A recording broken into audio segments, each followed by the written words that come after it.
Sa maulan na gabi, dalawang engkantong mag-ina ang inilaban ang kanilang buhay. Kailangan nilang makatakas mula sa kamay ng mabangis na aswang na siya rin pumaslang sa kanilang padre di pamilya. Karipas ang takbo, hindi alintana ang mga sugat na natatamo. Ang kidlat at kulog, pati na rin ang kadiliman sa kagubatan ang tila bumabawi ng pag-asa sa kanila. Ngunit hindi sumuko ang mag-ina. Sa kanilang pagsisikap, natakasan nila ang mabangis na aswang. Bagamat nakaligtas sila sa tiyak na kamatayan, isang malaking katanungan sa mag-ina kung ano ang buhay na naghihintay sa kanila. Nag-aalala ang babaeng si Gemma. Nakatingin sa kanyang palad kung saan naroon ang simbolo ng kapangyarihan. Nagliliwanag ngunit hindi gumagana. Kailan nga kaya lalabas ang kalakasan ng isang engkantada? Ano ang kanyang magagawa upang labanan at tapatan ang kasamaan? Ating sundan ang kwento ng mag-inang engkanto na nakipagsapalaran kontra sa kadiliman.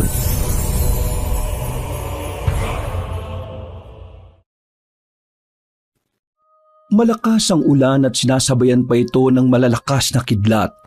Pero walang pakialam ang mag-inang Gemma at Celia. Para sa kanila, bawat segundo ay mahalaga. Bawat takbang ay siyang magliligtas sa kanila laban sa nilalang na humahabol sa kanila. Kailangan nilang makawala. Kailangan nilang mabuhay. Hindi sila maaaring mamatay. Dahil ang hustisya na kanilang inaasam ay sa kanila lamang din nakasalalay. Mama, hindi na po ba niya tayo makikita rito? Hindi tayo dapat maging kampante, anak.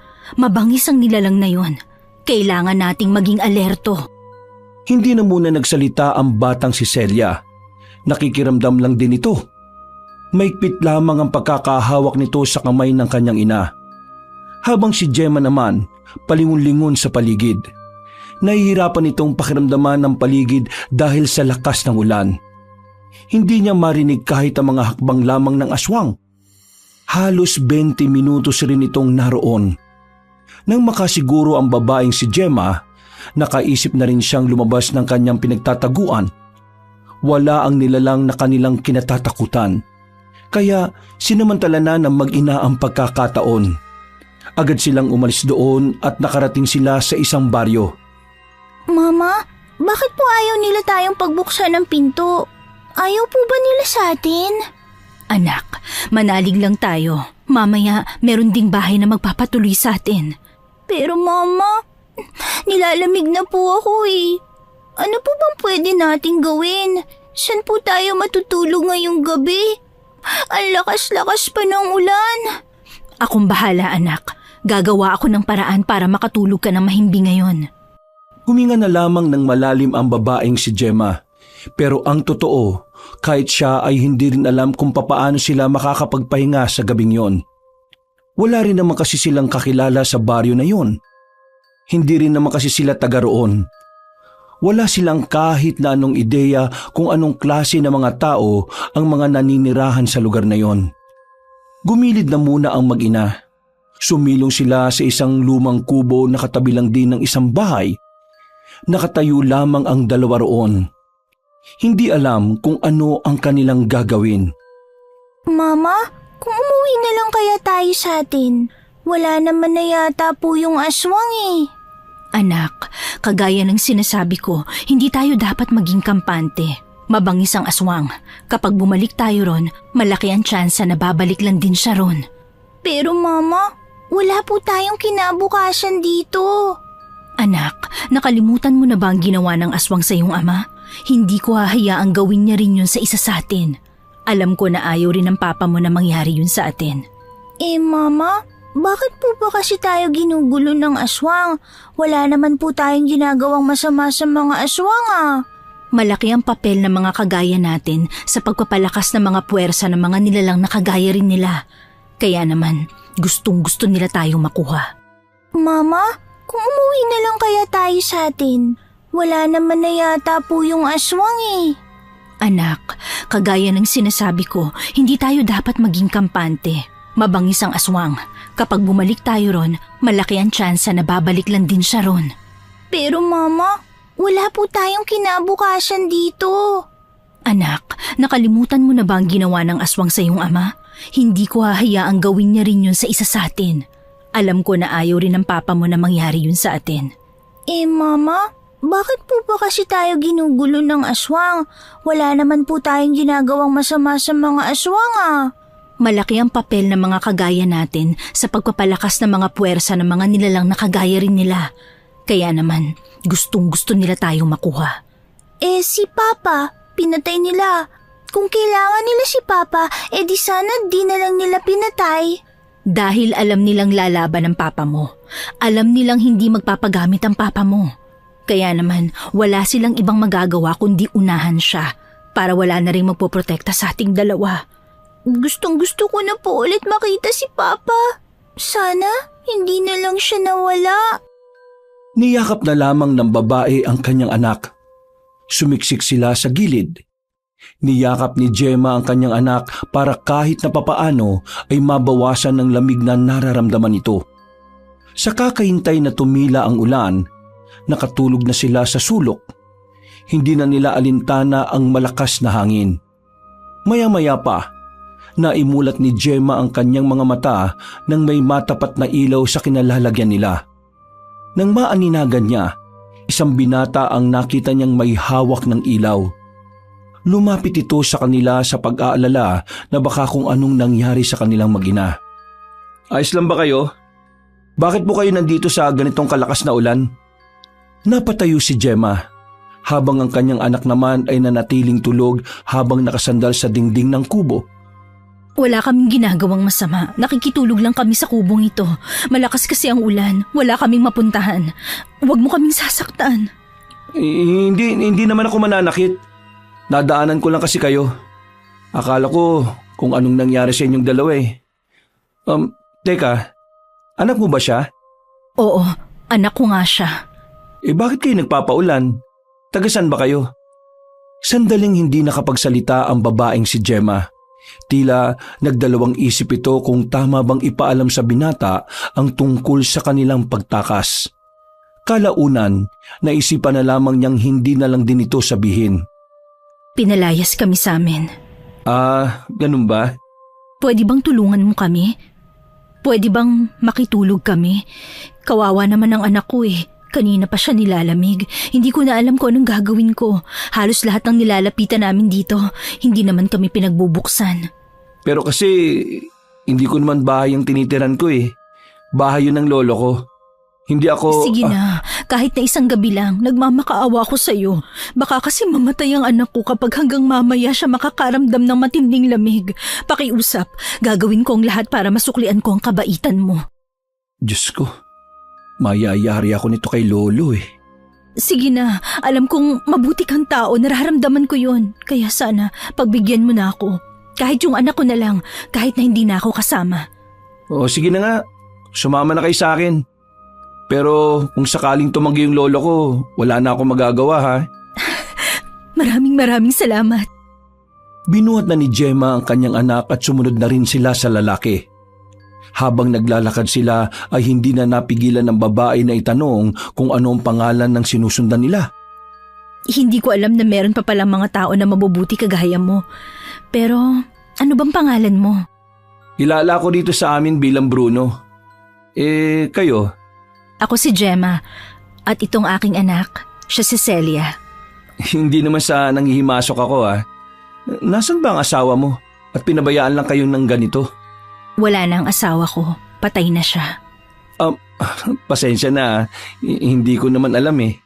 Ayos lang, ako nga ang dapat na humingi ng pasensya kasi nakakaabala kami sa'yo. Yun na yung bahay namin oh. Hintayin niyo muna ako dito sa labas ha. Tapos, kakausapin ko lang muna yung lolo ko kung papayag siya. Paglapit nila roon, naabutan agad nila ang matandang lalaki na si Mang Pidring. Basang-basa na rin ito ng ulan dahil sa pag-aayos nito ng lubid na itinali sa bubungan nila. Nang makita sila nito, ay agad naman itong tumigil sa ginagawa. Sumilong sila Gemma sa gilid at nilapitan naman ni Bruno ang lolo niya. Medyo may kalayuan ng distansya ni Bruno sa mag-ina kaya hindi sila maririnig ng mag-ina. Ang bihira ka. Nag-uwi ka ng babae rito. Hindi lang babae, may kasama pang bata. Umamin ka nga sa akin. May pamilya ka na ba pero nilihim mo lang sa akin? Para naman tong siraulo si Lolo. Ano sinabi mo? Lo, hindi ko asawa yung babaeng yan.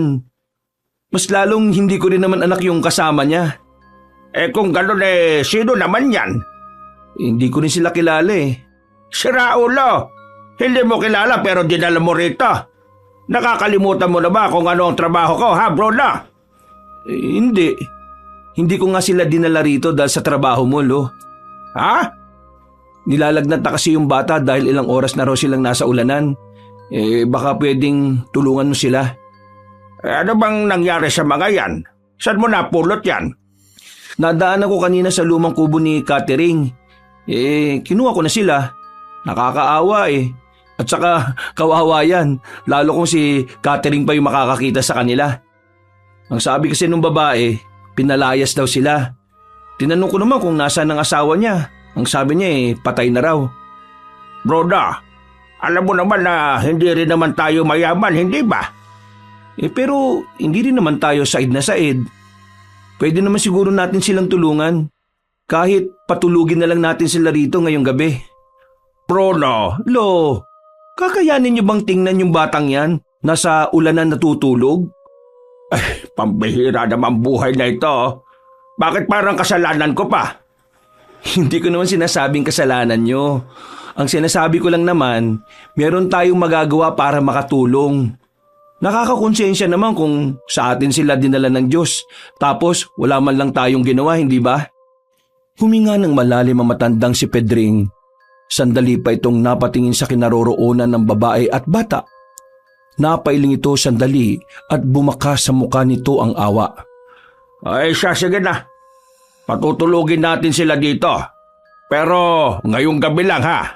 At ikaw ang mag-aasikaso sa kanila dahil alam mo namang abala rin ako. At kung sakaling may mawala sa mga gamit ko, ikaw lang ang sisisihin ko. Sige, Lo. Ako na pong bahala sa kanila. Sinenyasan na ni Bruno ang mag-ina para pumasok. Napangiti naman ang babaeng si Gemma. Para sa kanya, hulog talaga ng langit ang binatang si Bruno. Binigyan sila ng maglolo ng maayos na damit. Ipinagtimpla rin sila ng mainit na gatas. Ipinagluto na rin ng mainit na sabaw. Kahit na papaano, nawala na rin ang panlalamig ng katawan nila. Bumaba na rin ang lagnat ng batang si Celia nang painumin ito ni Mang Pedring ng halamang gamot. Maraming salamat po talaga sa pagpapatuloy ninyo. Kung hindi po dahil sa inyo, baka sa labas na kami inabutan. Iha, pwede mo bang i-detalya sa akin kung ano ba talaga nangyari sa inyo? Lo, sensitibo yung tinatanong mo eh. Wag na lang pala. Pero, Iha, ngayon pa lang ha, sinasabi ko na sa'yo na hindi ka pwedeng magtagal rito. Alam mo naman, di ba? Lalaki kami. Babae kayo ng anak ninyo. Hindi naman kami masasamang tao pero pangit kasing tingnan na hindi naman namin kayo kadugo pero kasama namin kayo sa iisang bahay. Hanggang ngayon lang kayo rito, ha? Pasensya na. Opo, hindi po kami rito magtatagal. Bukas ng umaga aalis din kami agad. Kailangan lang po talaga naming makapagpahinga, lalong-lalo na ang anak ko. Bumuntong hininga na lamang ang babae. Nagkatinginan naman ang maglolo. Mga ilang sandali lang, pinatulog na rin ni Gemma ang kanyang anak. Nakahinga na rin siya ng maluwag dahil wala ng lagnat ang kanyang anak. Maya-maya pa, naisipan niyang lumabas. Nasa bakuran kasi ang maglolo. Nakasilong sa saktuhang laki ng kubo. Sinamantala niya ang pagkakataon. Habang hindi siya nakikita na maglolo, ibinukan niya ang palad niya. Biglang umilaw doon ang marka. Isang simbolo ng buwan. Ang simbolo o tatak ng kanilang lahi. Ano kaya ang gagawin nila sa amin kapag nalaman nilang engkantada kami? Kailangang bukas na bukas, umalis na rin kami dito. Hindi rin pala kami dito ligtas. Mahina lamang ang pagkakasabi ng babae pero damang-dama ang pag-aalala nito. Alam niya na albularyo si Mang Pedro. at ang pananaw niya sa mga albularyong kagaya na matanda, kalaban din ng mga nilalang na kagaya nila. Pumasok na lamang siya sa silid. Hindi siya natulog. Binantayan lamang niya ang anak hanggang sa sumapit na nga ang 5:00 na madaling araw. Kapag nagutom kayo ng anak mo, kuha na lang kayo ng pagkain sa lamesa ha. Aalis kasi si Lolo eh. Ako naman, magsisibak ako sa labas. Baka walang mag-asikaso sa inyo. Maraming salamat. Ako na lang ang bahala sa aming mag-ina. Maraming salamat talaga, Bruno, ha.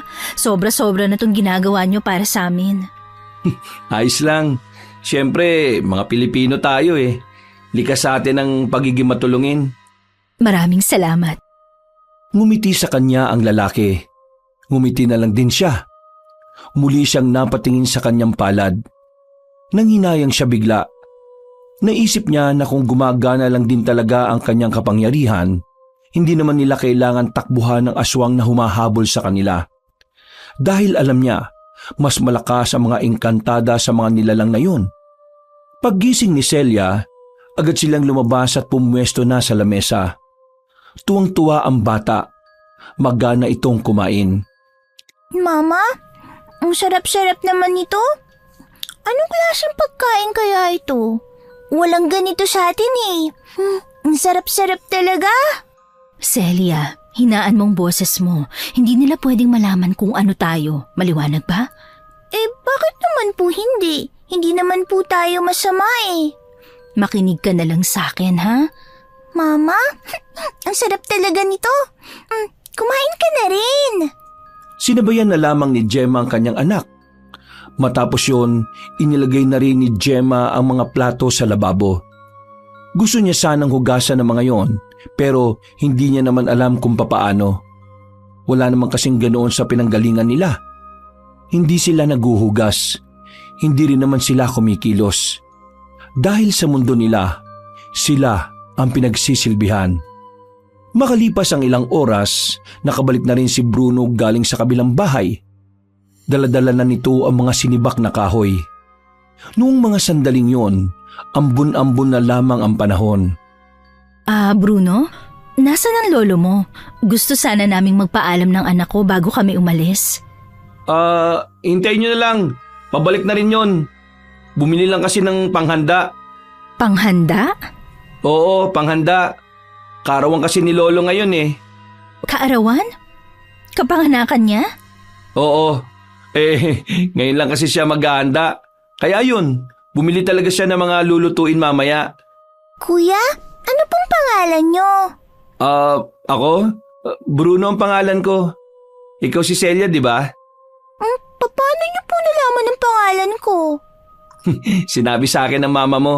At ang pangalan niya at ang pangalan mo. Kuya Bruno, magandang lalaki po kayo. Oh, Gemma, marunong din pala mambola itong anak mo, ha? Anong mambola? Mambola. Ibig sabihin, yung sasabihan mo ng magandang bagay o salita ang isang tao kahit na hindi naman totoo.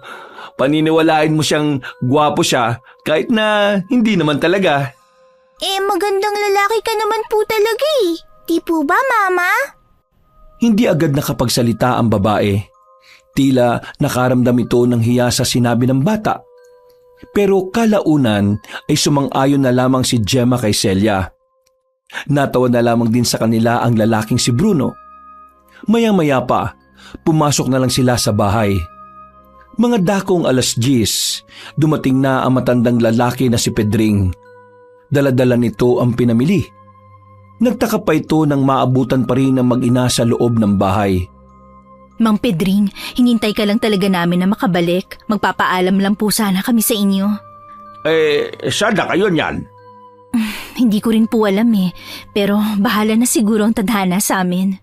Mama, hindi po ba talaga tayo pwedeng dito na lang sa bahay nila? Ayoko na pong maulanan ulit sa labas eh. At saka isa pa, baka habulin tayo ulit ng... Anak, hindi pwede. Kasi kagaya ng sinabi ni Mang Pedring, hindi magandang nagsasama ang mga lalaki at mga babae kung hindi naman sila magkakadugo. Pero wala naman sigurong masama. Lalo na nangangailangan kayong dalawa. Lo, anong sinasabi mo? Total, kaarawan ko naman ngayon. di ipagpaliban na muna natin ang pag-alis nilang dalawa. Mas maganda kung marami tayo sa birthday ko, di ba? Sinasabi niyo po bang dito na muna kami sa inyo? Oo, ganun na nga. Bakit po biglang nagbagong isip niyo? Naawa ko sa inyo. Isa pa, gusto ko rin na bukod sa aming dalawa ng apo ko may kasama akong magdiriwang ng kaarawan ko. Marami po ulit salamat, Mang Pedring. Makakakain ulit ako ng masarap na pagkain! Matapos ang usapan na iyon ay kaagad na rin silang naghanda. Nagluto agad ang maglolo. Habang ang mag-ina naman ay nasa loob lang ng bahay. Walang maitulong si Gemma. Hindi siya marunong maghiwa. Hindi rin siya marunong maghimay ng gulay. Kahit na anong gawaing bahay na pangkaraniwan lang naman ay hindi niya pa rin kayang gawin. Nagtataka nga ang maglolo kung bakit. Unang pumasok sa isipan nila, nabibilang sa mayamang angka ng mag-ina. Pero wala silang kaalam-alam na si Gemma at Celia pala ay nabibilang sa isang angkan ng mga engkanto. Ayos na siguro yan. Masarap naman na. Elo, bakit ba tayo nagluto ng biko? Hindi naman araw ng patay ngayon Kaarawan mo to Pakailamero talaga to. Bakit ba? Ako naman ang may birthday. Ako ang masusunod, di ba? Mang Pedring, ilang taon na po kayo? Bakit mo naman tinatanong? Gusto mong malaman kung matanda na ako, ano? 60 years old na yung si lolo ko. Ano po? 60? Oo, sa Tagalog, 6 na po. Bata pa po pala ang lolo nyo. Ako po kasi nasa... Celia, marami ka nang sinasabi. Paumanhin po, Mama. Natutuwa lang po kasi ako. Nung pong sa atin kasi, wala po ako makausap na iba kundi kayo lang. Ganito po pala rito? Maraming tao? Saan ka ba nakatira? Sa ibang planeta? Ito talagang batang ito. Nakakatuwang anak mo, Gemma, no? Pasensya na po talaga. Hindi na po kasi talaga mapigilan ang bibig niya kapag nagsalita na siya. Wala namang problema. Mas maganda nga sa batang nagsasalita kaysa sa hindi naman umiimik. O paano? Luto na itong mga pagkain. Sabay-sabay na tayong kumain. Sabay-sabay nilang pinagsaluhan ng handa sa kaarawan ni Mang Pedring. Kahit na papaano ay naging kakaiba ang pagdiriwang nila. Ito lang kasi ang unang pagkakataon na meron silang nakasamang iba sa espesyal na araw na yon. Matapos ang masayang sandaling yon, hindi rin inakala ni Gemma na magiging parte na rin pala ng kanilang buhay ang maglolo. Dahil mula noon, hindi na sila pinaalis ni Mang Pedring. Naawa kasi ang matanda sa batang si Celia. At para hindi mag-isip ng kung ano-ano ang ibang tao sa kanilang baryo, pinalabas na lamang nila na apo na rin ni Mang Pedring ang mag-ina. Mabilis na lumipas sa mga araw. Unti-unti nang nasasanay si Gemma at Celia sa sistema ng mga tao. Pakiramdam na nga rin nila ay normal na tao na lamang sila. Isang araw, Gemma, mamaya nga pala isasama namin kayo ha. Sa kabilang baryo, kasi pista.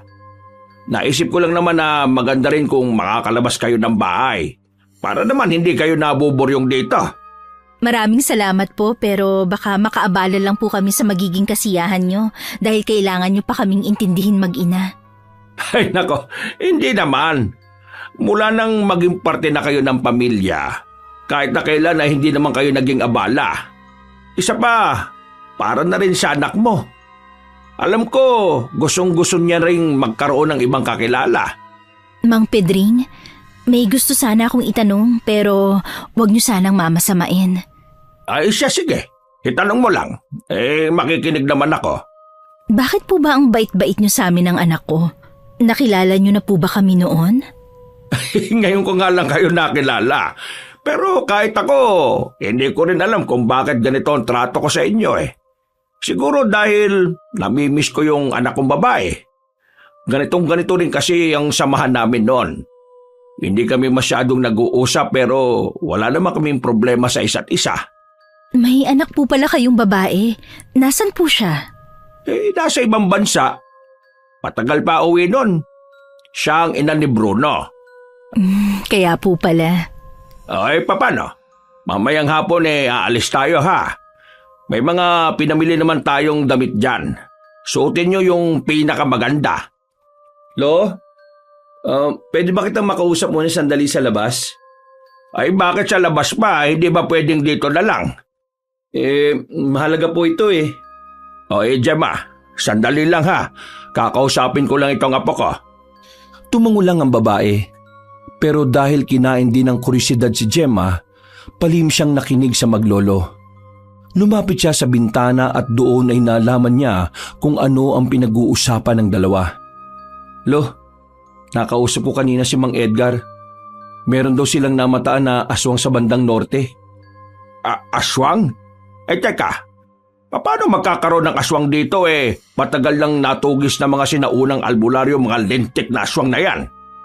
Yun nga rin ang hindi ko maintindihan eh. Bakit bigla na lang magkakaroon ng aswang dito? Dito sa atin, pugad ng magagaling na albularyo dito eh. Imposible na hindi sila makaramdam ng takot. Kaya nga nagtataka rin ako. Sana nakuha ng lakas ng loob yung aswang na yun. At bakit dito pa talaga siya lumitaw sa probinsya natin ha? Ano naman ang sinabi ni paring Edgar? Wala naman siyang masyadong dinitalye eh.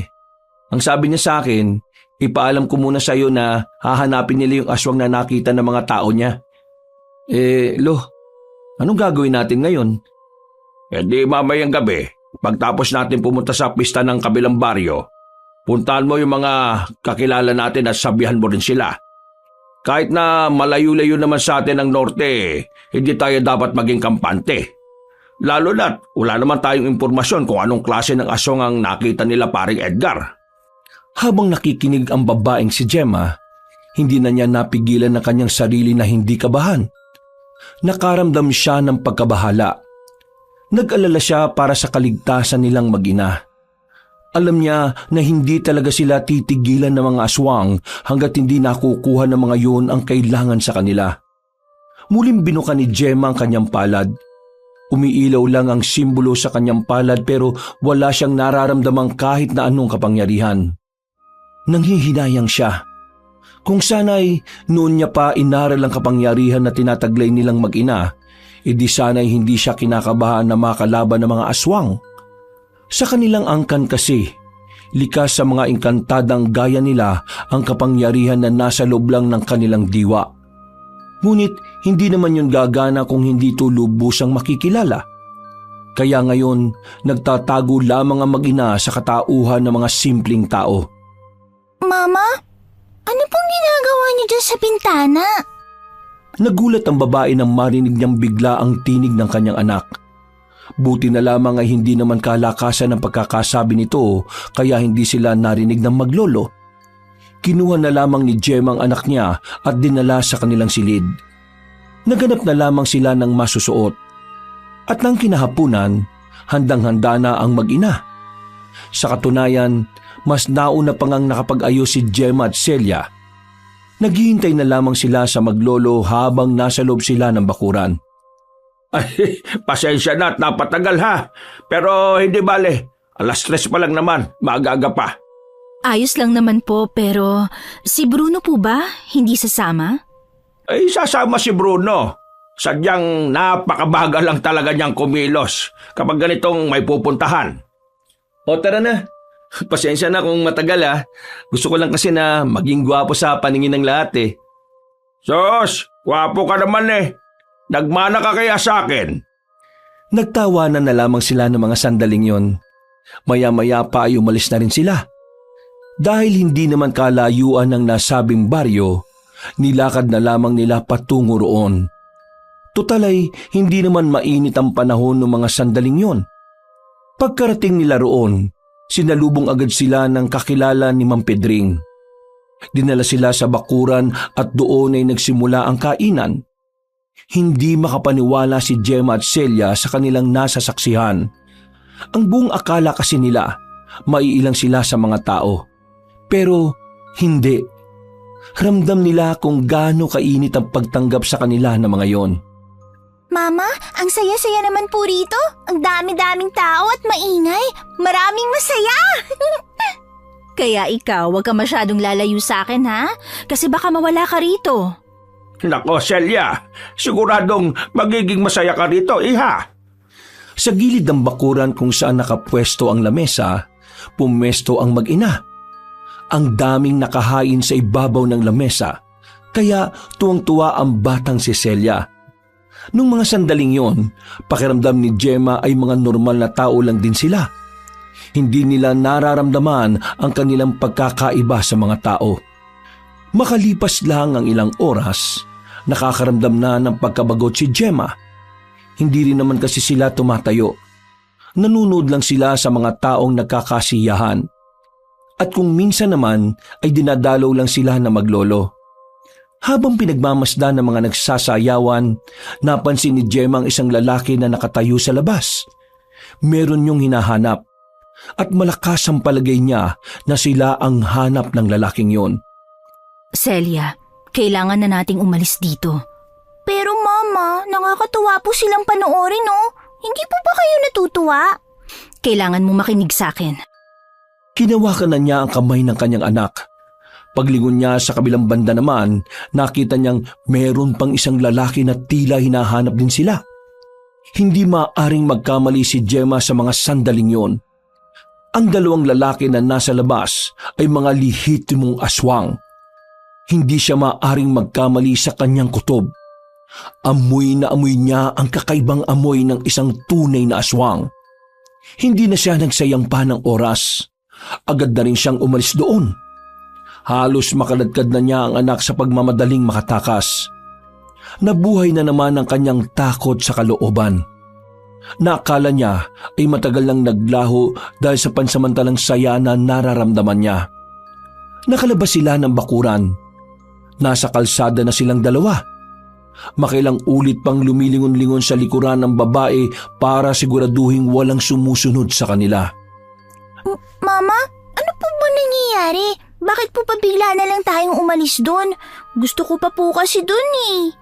Anak, may mga aswang doon. 2. Tayo ang pakay nila. Kapag nakita nila tayo ron, mapapahamak tayo at baka madamay pa ang ibang tao. Pero Mama, mas delikado po kung tayong 2 lang. Dapat po sinabi natin kay Kuya Bruno at Mang Pedring ang tungkol dyan. Nakakahiya kasi masyado na tayo naging pabigat sa kanila. Kaya nakakahiya kung madadamay pa sila sa gulong nito. Saka isa pa anak, baka malaman nila kung ano ang tunay nating katauhan.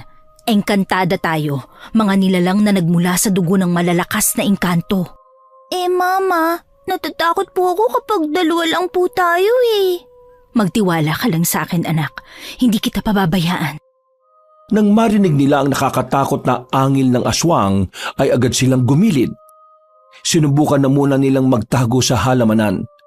Hanggang sa hindi na nga nagtagal, nakita na nila ang 3 lalaki. Hindi inakala ni Gemma na nagkamali pala siya ng bilang. Pero ang mas kinabahala niya noon, naroon din ang lalaking aswang na humahabol sa kanila. Pamilyar sa kanya ang muka. Nararamdaman kong nandito lang sila. Hanapin nyo! Hindi na sila pwede makawala pa. Tsak! Malalagot tayo kay Pinuno kapag umuwi tayong hindi na naman sila kasama. Naghiwalay ang 2 aswang. Naiwan sandali ang lalaking si Odong, ang aswang na naging dahilan kung bakit sila napadpad sa baryo nila Mang Pedring. Yun din ang aswang na pumaslang sa kanilang padre de pamilya. Palis na sana ang lalaking yon nang biglang maubo ang batang si Celia. Narinig sila ng lalaking aswang. Kaya naman, kaagad na tumakbo ang mag-ina paalis. Pero sa kasamaang palad, naharangan sila ni Odong. Nandito lang pala talaga kayo ha. Masyado niyo akong pinahirapan sa paghahanap sa inyo ha. Subukan mong lumapit. Papaslangin kita. At ano magagawa ng isang mababang engkantada na kagaya mo? Wala! Kaya ngayon, kailangan mo na lang tanggapin na makukuha ko na rin kayo. Halina kayo! Sumama kayo sa akin! Sumama kayo na mapayapa para wala na rin masaktan. Hindi kami sasama sa kagaya mong kampo ng kasamaan. Ay! Hindi lang kami mga asong ang kampo ng kasamaan sa mundong ito, no? Marami pa. Kabilang na rin kayo mga engkanto. Kaya huwag kang magmalinis dyan. Tara na, sumama na kayo sa akin. Ipapangako ko na walang mangyayaring masama sa anak mo kapag sumama kayo na maayos. Hindi mo ako malilinlang. Alam ko na kapag sumama kami sa inyo, gagawin nyo lang kaming alay para buhayin ng Panginoon nyo. Mama, natatakot na po ako. Baka kung anong gawin niya sa atin. Huwag ka mag-alala anak, akong bahala. Hindi ko hahayaang makadampi ang kahit daliri niya sa atin. Dahil masyado kang nagmamatigas, wala na akong ibang magagawa. Kailangan ko na kayong ida sa persahan. Tingnan lang natin. Biglang nagbago ng anyo ang lalaking si Odong. Naging itsurang aswang na ito. Takot na takot ang batang si Celia. Nanginginig na ang mga kamay nito. Nang akmang lalapit na ang aswang sa kanila, naramdaman na lamang ni Gemma ang kakaibang init na nagmumula sa kanyang palad. Pagbuka niya ng palad niya, tila nagbabaga ang simbolo ng buwan sa kanyang balat. Nag-uumapaw na enerhiya ang tila bigla na lamang dumaloy sa kanyang buong katawan. Hindi ko hahayaan na masaktan mo kami! Itinapat ni Gemma ang palad niya sa papalapit na aswang. Sa hindi malamang dahilan, naglabas ng malakas na hangin ng palad ng babae na siyang nakapagpataboy sa lalaking aswang. Nilipad ito palayo. Tumama pa ang likod nito sa puno. Sa lakas ng pagkakatama ay sumuka na ito ng dugo. Walang yakang ikantada ka. May tinatago ka ba ng ganyang kapangyarihan? Pwes, mas lalo akong ginanaan na makakuha ka. Lumusob sa kanila ang aswang, pero sa pagkakataong ito ay hindi na nagamit pa ni Gemma ang kapangyarihan niya. Buong akala niya ay masasaktan na sila ni Odong, pero laking gulat na mag-ina nang biglang lumitaw sa harapan nila ang lalaking si Bruno. May hawak niya itong itak. Tinaga ni Bruno ang aswang at tinamaan naman yun sa muka. Nadaplisan lang yun pero sapat na ang ginawa ni Bruno para maalarma si Odong. At talagang may umepal na naman ha? Sino ka naman? Ako nagpoprotekta sa maginang to. Kaya ikaw, humanda ka. Lumayas ka tao! Problema ito ng dalawang magkaibang nilalang. Wala akong pakialam no. Ang misyon namin bilang mga manunugis at albularyo, patayin ang lahat ng nilalang na makakaapekto sa pamumuhay namin mga tao. Eh di, kung yan ang gusto mo, ibibigay ko sa iyo kamatayan na gusto mo. Muling umatake ang aswang na si Odong. Mabilis ito. Masyado itong maliksi kaya hindi agad matamaan ni Bruno ng mga sandaling yon. Sa gilid lang kayo, Gemma! Dali! Sumunod naman ang mag-ina. Maya-maya pa, tinamaan na rin ni Odong sa braso ang lalaking si Bruno. Pero hindi yun ininda ni Bruno. Tila wala lang itong naramdaman. Agad pa rin itong nakipagsabayan sa aswang.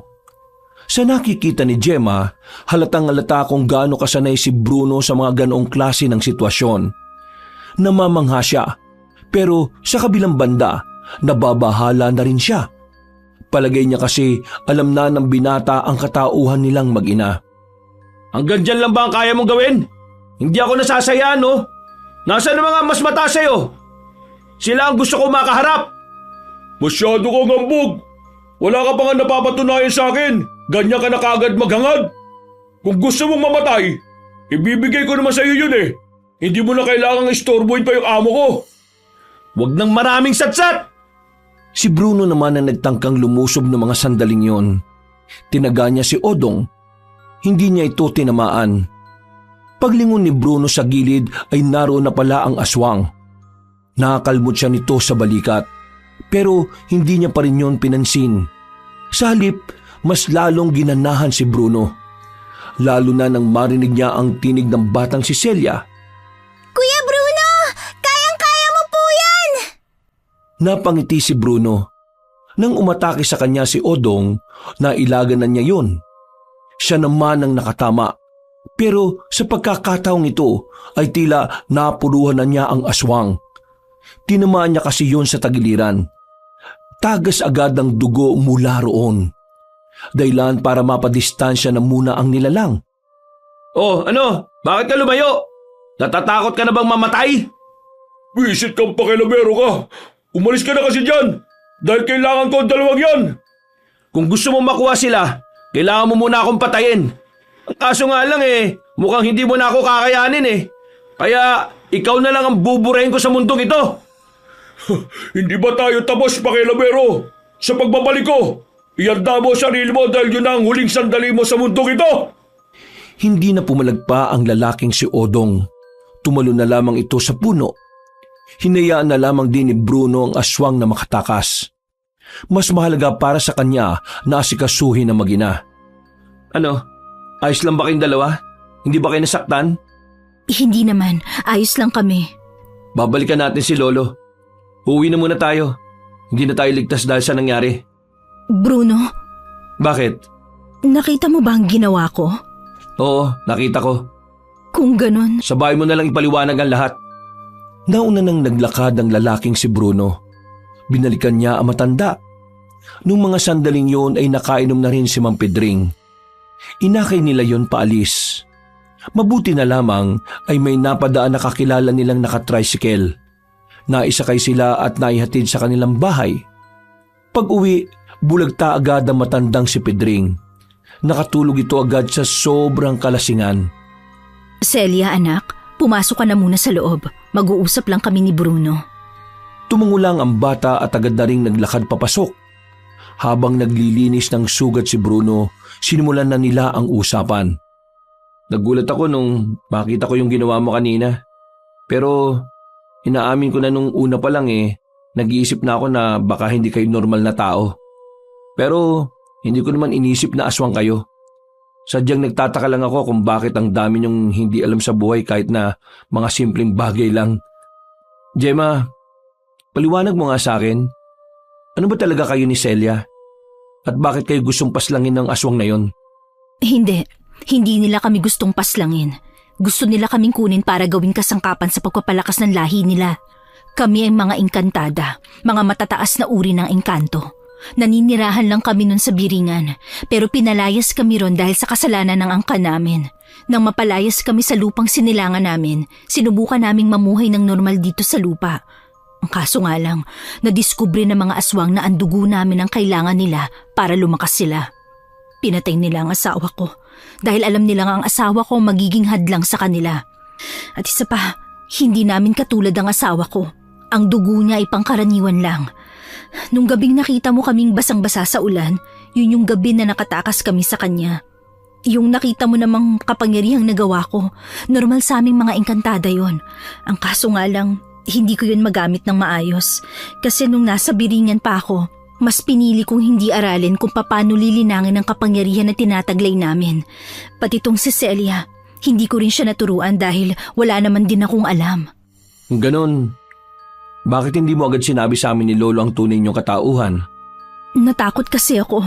Nababahala ako na dahil albularyo kayo, mga taong tumutugis ng mga masasamang elemento. Natakot ako na baka tugisin niyo rin kami. Pero alam niyo naman na hindi kayo masasamang elemento, di ba? Oo, pero yun kasing nararamdaman ko, kaya pinili ko na lang na itago at saka palagay ko kapag hindi ko sinabi, magiging normal lang ang lahat. Ituturing niyo kaming normal na gaya ng isang tao. Bruno, matatanggap niyo ba kami kahit ganito kami? Matatanggap pa ba kami ng lolo mo? Matatanggap naman namin kayo Kahit naman pumapas lang kami ng masasamang elemento, alam din naman namin na may mabubuting elemento rin. At kayo nga yun. Kaya huwag ka mag-alala, Gemma. Hindi ka namin itataboy. Ang kailangan lang nating gawin, malaman kung papaano gagana ang kapangyarihan mo. Gemma, yan ang magiging susi para maprotektahan mo ang anak mo. Gusto kong matutuhan kung paano to nagagamit para makatulong ako sa inyo. Gusto ko ring tumugis ng mga aswang. Sigurado ka ba sa sinasabi mo? Hindi biro ang ginagawa namin. Isa pa, may anak ka. Bruno, nasa panganib ang buhay ng anak ko. Kahit na wala akong gawin, wala itong pagkakaiba kung makikisa ako sa inyo. Kaya kapag nagising na si Mang Pedring, gusto kong ikaw na lang sanang magpaliwanag ng lahat. Hindi ko kasi kayang humarap sa kanya. Madaling araw na nang magising ang matandang si Pedring. Agad din namang sinabi ni Bruno ang lahat ng mga sinabi ni Gemma. Hindi makapaniwalang matandang albularyo. Buong akala niya kasi ay normal na tao lamang ang mag-ina. Pero kahit na ganoon, tila hindi pa rin naman nagbago ang tingin nito kay Gemma at Celia. Gemma, hindi naman nagbago ang tingin ko sa iyo at sa anak mo. Pero ang gusto ko lang, tulungan mo kami sa pagtugi sa mga aswang na yon. Ngayong tuluyan na silang nakarating sa probinsya natin, nakakasiguro ko na makakatulong ka sa amin. Pero, Lo, hindi ba parang delikado para sa kanilang sinasabi nyo? Kesa naman mapahamak sila ng walang kalaban-laban, mas maganda nang matuto silang lumaban sa mga aswang. Tandaan ninyo, malalakas ang kalaban. Kung yung unang aswang lang na nakalaban mo kanina malakas na, paano pa kaya yung tinatawag nilang amo? Kailangan natin ng kahit na anong lakas. Huwag po kayong mag-alala, Mang Pedring. Buong-buo na po ang loob ko.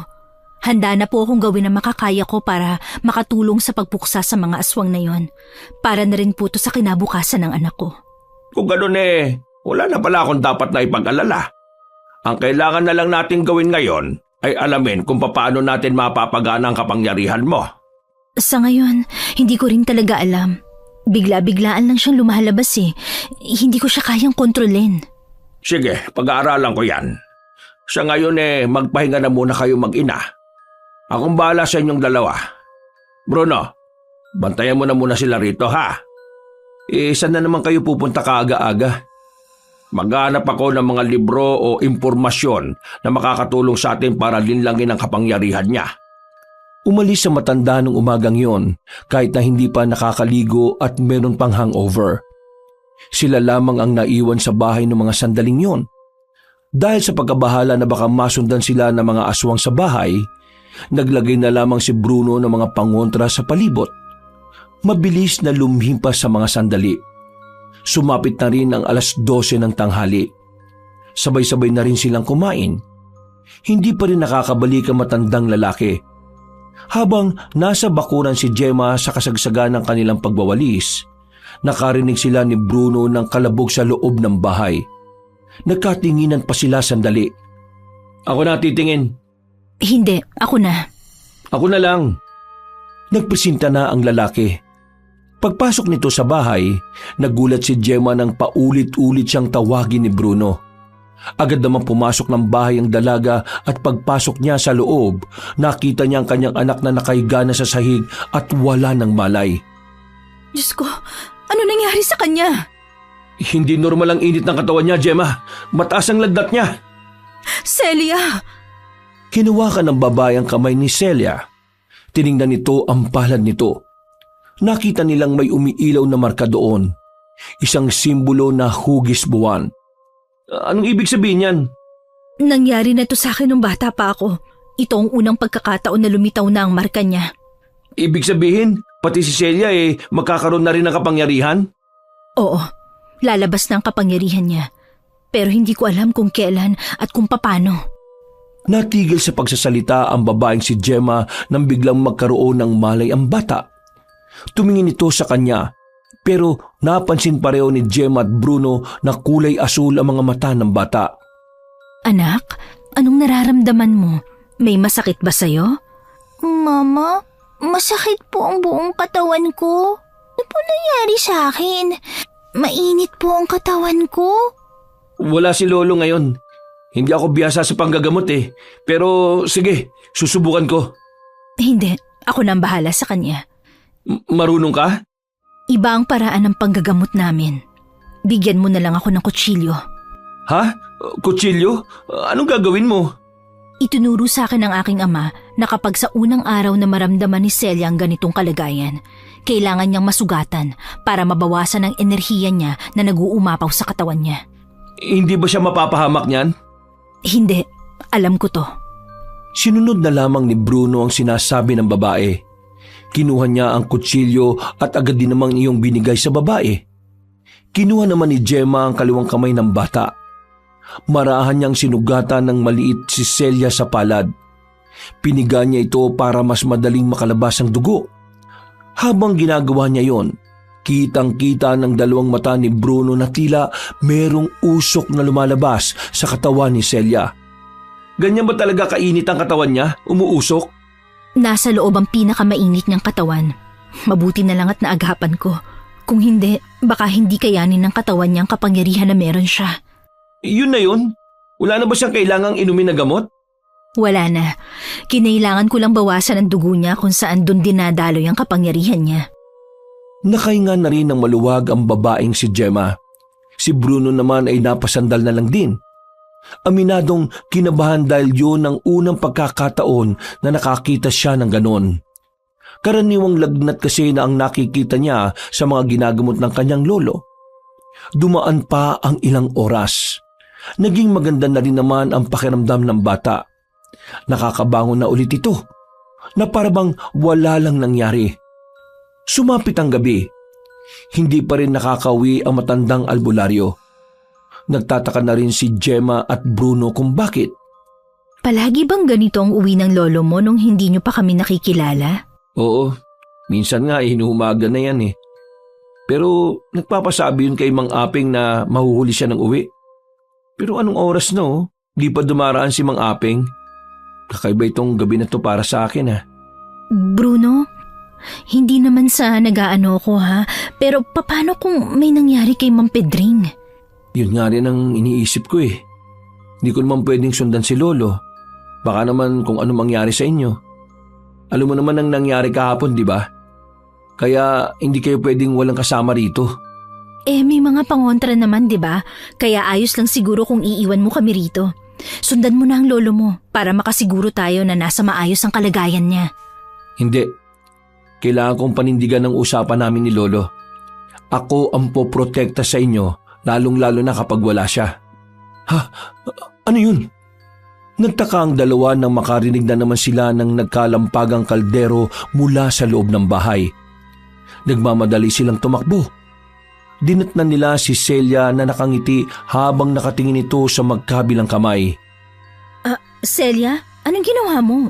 Bakit nagkalat ang mga kaldero? Mama, ang galing ko! Nagawa kong guluhin yung kaldero kahit na hindi ko hinahawakan! Sandali, sinasabi mo bang napagalaw mo mga kaldero gamit lang ang isip mo? Opo, hindi ko po alam kung paano ko yun nagawa eh. Basta tinitigan ko lang po tapos inisip kong gagalaw sila. Gemma, mukhang lumabas na ang kapangyarihan ng anak mo ah. Magiging masaya na sana sila ng mga sandaling yon pero nakita nilang dumudugo na ang ilong ng batang si Celia. Biglang nataranta ang babaeng si Gemma. Hindi niya rin alam kung bakit yun nangyayari. Hindi naman niya kasi yun pinagdaanan. Gemma, mukhang hindi pa kaya ng katawan niya na gumagamit ng kung anumang kapangyarihang meron siya. Masyado pang bata si Celia eh. Celia anak, wag mo na ulit gagamitin yan ha. Mapapahama ka. Baka hindi mo kayanin. Naiintindihan mo ba ako? Opo, Mama. Sinubukan ko lang naman po eh. Naging kalmado naman ang babaeng si Gemma ng mga sandaling yon. Pinagpahinga na lamang muna ang kanyang anak. Habang nasa loob ng bahay, palingon-lingon sila sa labas. Hinihintay pa rin kasi nila si Mang Pedring. Pero mag-aalas 11 na ng gabi ay hindi pa rin yun nakakauwi. Bruno, hanapin mo na ang lolo mo. Sige na. Nag-aalala na ako para sa kaligtasan niya eh. Baka kasi mamaya siya ang pinagbunto na ng mga aswang. Kakayanin naman ni Lolo ng mag-isa ang mga yon. Matagal na niyang ginagawang pakikipaglaban sa mga masasamang elemento. Pero hindi natin masasabi. Paano kung marami ang mga yon at dinumog siya? Sige na, iwan mo na kami rito. Kakayanin kong protektahan ng anak ko. Bruno, kailangan mo ring magtiwala sa akin. Sige, pero babalik ako kagad sa oras na makita ko na si Lolo ha. Mag-iingat ka. Nagmamadaling umalis ng bahay ang lalaking si Bruno, habang si Gemma at Celia naman ang naiwan sa bahay. Pumasok na lamang sa loob si Gemma. Kinuha niya ang itak sa gilid. Hindi niya magawang asahan ang kapangyarihan na meron siya dahil hanggang sa mga sandaling yon ay hindi pa rin niya kayang gamitin ang kapangyarihan niya. Nakaupo na lamang ang babae sa gilid ni Celia. Nakikiramdam sa paligid. Sa hindi malamang dahilan, naramdaman na lamang niyang kinakabahan na siya. Kasunod nito ay ang mga kakaibang kaluskos na naririnig niya sa paligid. Sino yan? Walang tumutugon sa kanya sa labas. Napatingin siya sa palad ng kanyang anak. Umiilaw ang simbolo na naroon. Isang indikasyon lamang na sa mga sandaling yon ay merong panganib na nakaamba sa kanila. Napalunok ng laway ang babae. Maigpit ang hawak niya sa itak. Ilang sandali lang narinig na niyang may nagsasalita sa labas. Tinig ni Mang Pedring. Gemma, Si Pedring ito! Buksan mo ang pinto! Nakauwi na ka! Makakahinga na sana ng maluwag ang babae pero bigla niyang naisip na may kakayahan din ng mga aswang na manggaya ng boses. Kaya naman hindi na muna niya binuksan ang pinto. Nagkaroon siya ng pagdududa. Para makasigurado, may mga bagay siyang itinanong sa matanda. Hindi niyo ba nakita si Bruno? Hinahanap niya po kayo sa labas. Inanap ako ni Bruno. Di ko siya nakita eh. Baka nagkasalisihan kami. Bakit ngayon ka lang? Nagdududa ka ba sa akin, Gemma? Ako nga ito, si Pedring. Bakit kasi hindi mo muna buksan ang pintuan nang malaman mong ako nga ito? Kung talagang ikaw si Mang Pedring, kailan ang kaarawan mo? Pambihira. Bakit hindi mo ko magawang pagkatiwalaan eh? Ako nga Sagutin mo na ang tanong ko. Kailan ang kaarawan mo? Kapag tumama ba sagot ko papapasukin mo ako. At hindi ka na ba maghihinala? Oo, papapasukin na kita. Kaya sagutin mo ang tanong ko. Ang kaarawan ko ika-18 ng Agosto. Hindi ikaw si Mang Pedring. Hindi yan ang kaarawan niya. Hindi mo ako maluloko, aswang! Isit ka talagang babae ka. Bakit ang hirap mong lokohin? Hindi mo ako maluloko, aswang. Marahil wala akong kapangyarihan ngayon, pero gumagana ng matino ang isip ko. Pumasok ka rito kung gusto mo, nang masunog ka dahil sa dami ng pangontrang nakalagay dito. Hindi na nakapagpigil ang lalaking aswang. Gigil na gigil nitong pinagsisisipa ang pintuan hanggang sa tuluyan na itong mawasak. Bumungad kay Gemma ang aswang. Hindi lamang yon nag-iisa. May mga kasama ito sa labas. Walang pakialam ang mga aswang na yon kung may makakakita sa kanilang ibang tao. Bakit ba ang hirap-hirap ninyong kunin mag-ina? Samantalang hindi naman ako pinahirapan ng asawa mo. Hindi mo magagawa ang gusto mo. Hindi ka magtatagumpay. Kaya kung ako sa'yo, umalis ka na lang ulit at baka mapahamak ka pa. At ngayon, parang may malasakit ka pa sa kapakanan ko? Maraming salamat naman kung ganun. Pero hindi ako madadala sa mga ganyan mo, no? Dahil nandito kami para tapusin ang misyon namin. At ang misyon na yon ay madala kayo sa harapan ng aming amo, ang aming pinuno. Sinubukan ng lalaking si Odong na pumasok sa bahay. Pero kakahakbang pa lang ng isa nitong paa, naramdaman na kaagad nito na tila sumakit ang kanyang ulo. Malakas ang pangontra na naroon, kaya naman hindi magawang makalapit ng aswang kay Gemma. Sige, pumasok ka para mapaaga ang buhay mo. Wala kang kapangyarihan kaya kapag ako nakalapit sa'yo, malilintik ka sa akin ng malala. Masyado ka ng pasakit sa ulo ko eh. Ikaw ang malilintikan sa akin. Kinuha ni Gemma ang mga kaldero. Pinagbababato niya yun kay Odong. Tinamaan ng aswang sa muka. Umalis na kayo rito kung ayaw mong madagdagan ang mga tinamumong sugat. Mga inutil! Anong tinitingin-tingin nyo? Pasukin nyo na yung bahay! Bilitin nyo makalapit at itapon nyo rito sa labas! Nagkatinginan ng mga kasamang aswang ni Odong. Pinagbababatukan niya yun ng tila walang gustong mauna. Pero kalaunan, napilitan na lamang ang mga aswang na umabante. Si Gemma naman, nasa harapan lang ng pinto ng silid na kinaroroonan ng kanyang anak. Nang makita niyang tinatangka ng mga aswang na pumasok, dito na siya kinabahan. Meron pang isang tumakbo palapit sa kanya, pero natumba agad ng isang dipa na lamang ang pagitan. Anong tingin mo sa akin? Hindi rin nag-iisip? Makukuha ka namin dyan! Kung ayaw niyong lumabas, palalabasin namin kayo ng persahan! Isa-isang pumasok ang mga aswang, pero bago pa man yon makalapit sa kanya ay humandusay na yon sa tapat. Kahit na anong gawin mo, hindi ka makakalapit dito. Mukhang wala ka yatang alam kung paano gumagana ang mga pangotrang ginagamit ng mga albularyo Pues, ipapaliwanag ko sa iyo para kabahan ka naman. Masyado ka kasing kampante. Ang mga pangontrang nakapalibot dito, sa oras na gumana na, hindi nagagana sa susunod.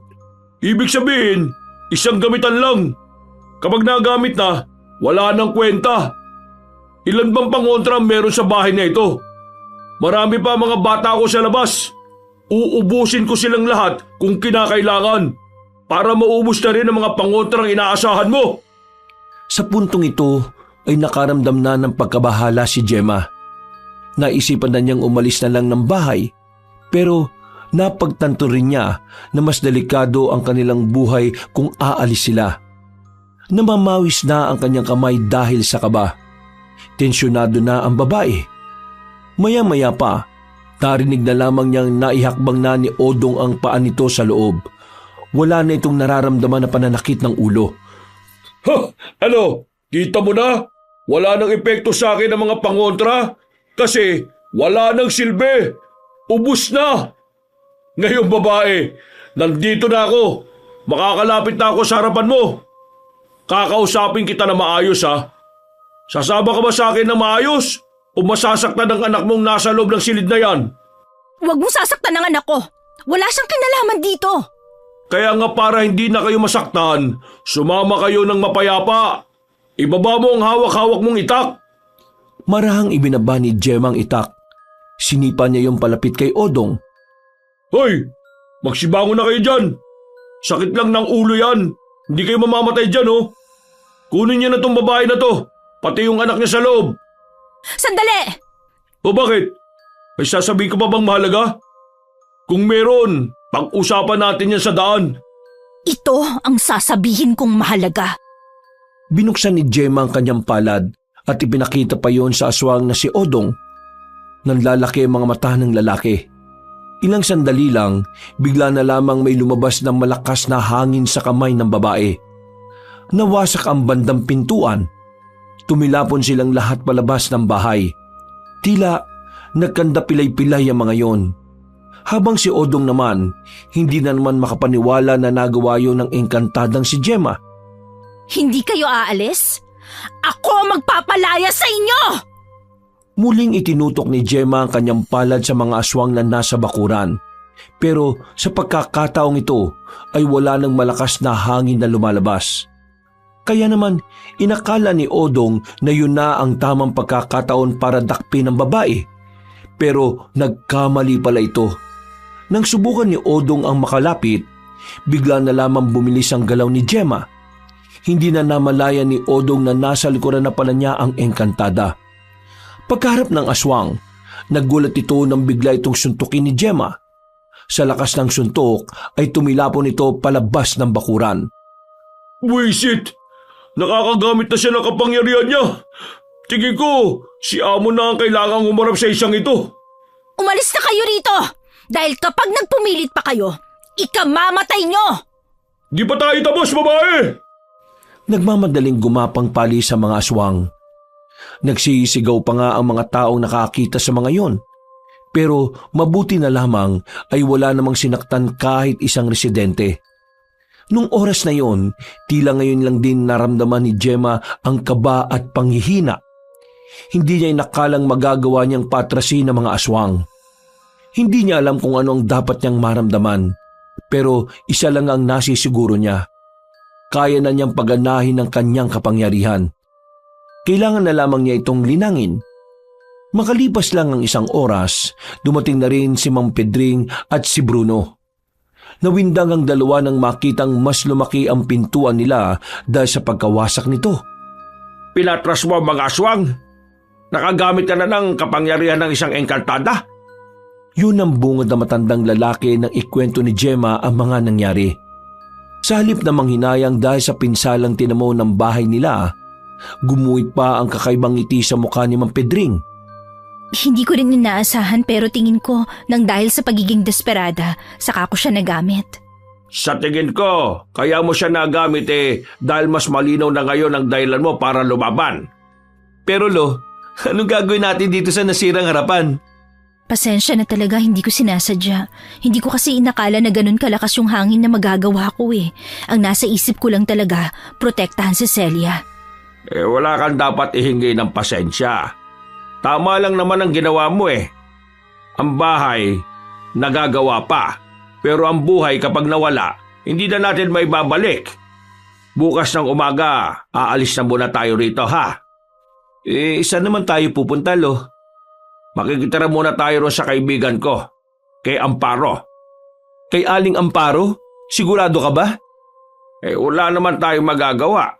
Bukod sa ilang araw pa natin itong aayusin babalikan lang din tayo ng aswang dito dahil alam na nilang nandito ang mag-ina. Nako, wala na bang ibalo? Bakit kay Aling Amparo pa? Bakit, Bruno? Ano bang problema kay Aling Amparo na sinasabi nyo? Palaging galit yun eh. Palaging mainit ang ulo. Tapos yung apo niya, parang buang. Parang buwang? Anong buwang? Kapag nagsasalita, kala mo makata. Minsan din, nag-i-English pa. Alam ko yung Makata pero yung English, hindi. Ano ba yun? Lingwahe ng mga taong hindi nakatira dito sa bansa natin. Wag nyo nang problemahin ang ugali nila. Makisama na lang tayo. Ang malaga naman dito may matitirhan tayo pansamantala habang tinutugis natin ang mga aswang. Kinaumagahan ay hinanda na nila ang mga damit na kanilang dadalhin. Pinaubayan na lamang ni Mang Pedring ang pagsasaayos ng kanilang bahay sa kakilala nila. Umalis sila roon. Sakay ng tricycle ay nagtungo sila sa isang baryo na hindi naman sobrang layo mula sa kanila. Ilang saglit lamang ay nakarating na rin sila roon. Sa tapat pa lang ng bahay, nakita na nila ang matandang si Amparo. Hawak-hawak ang walis.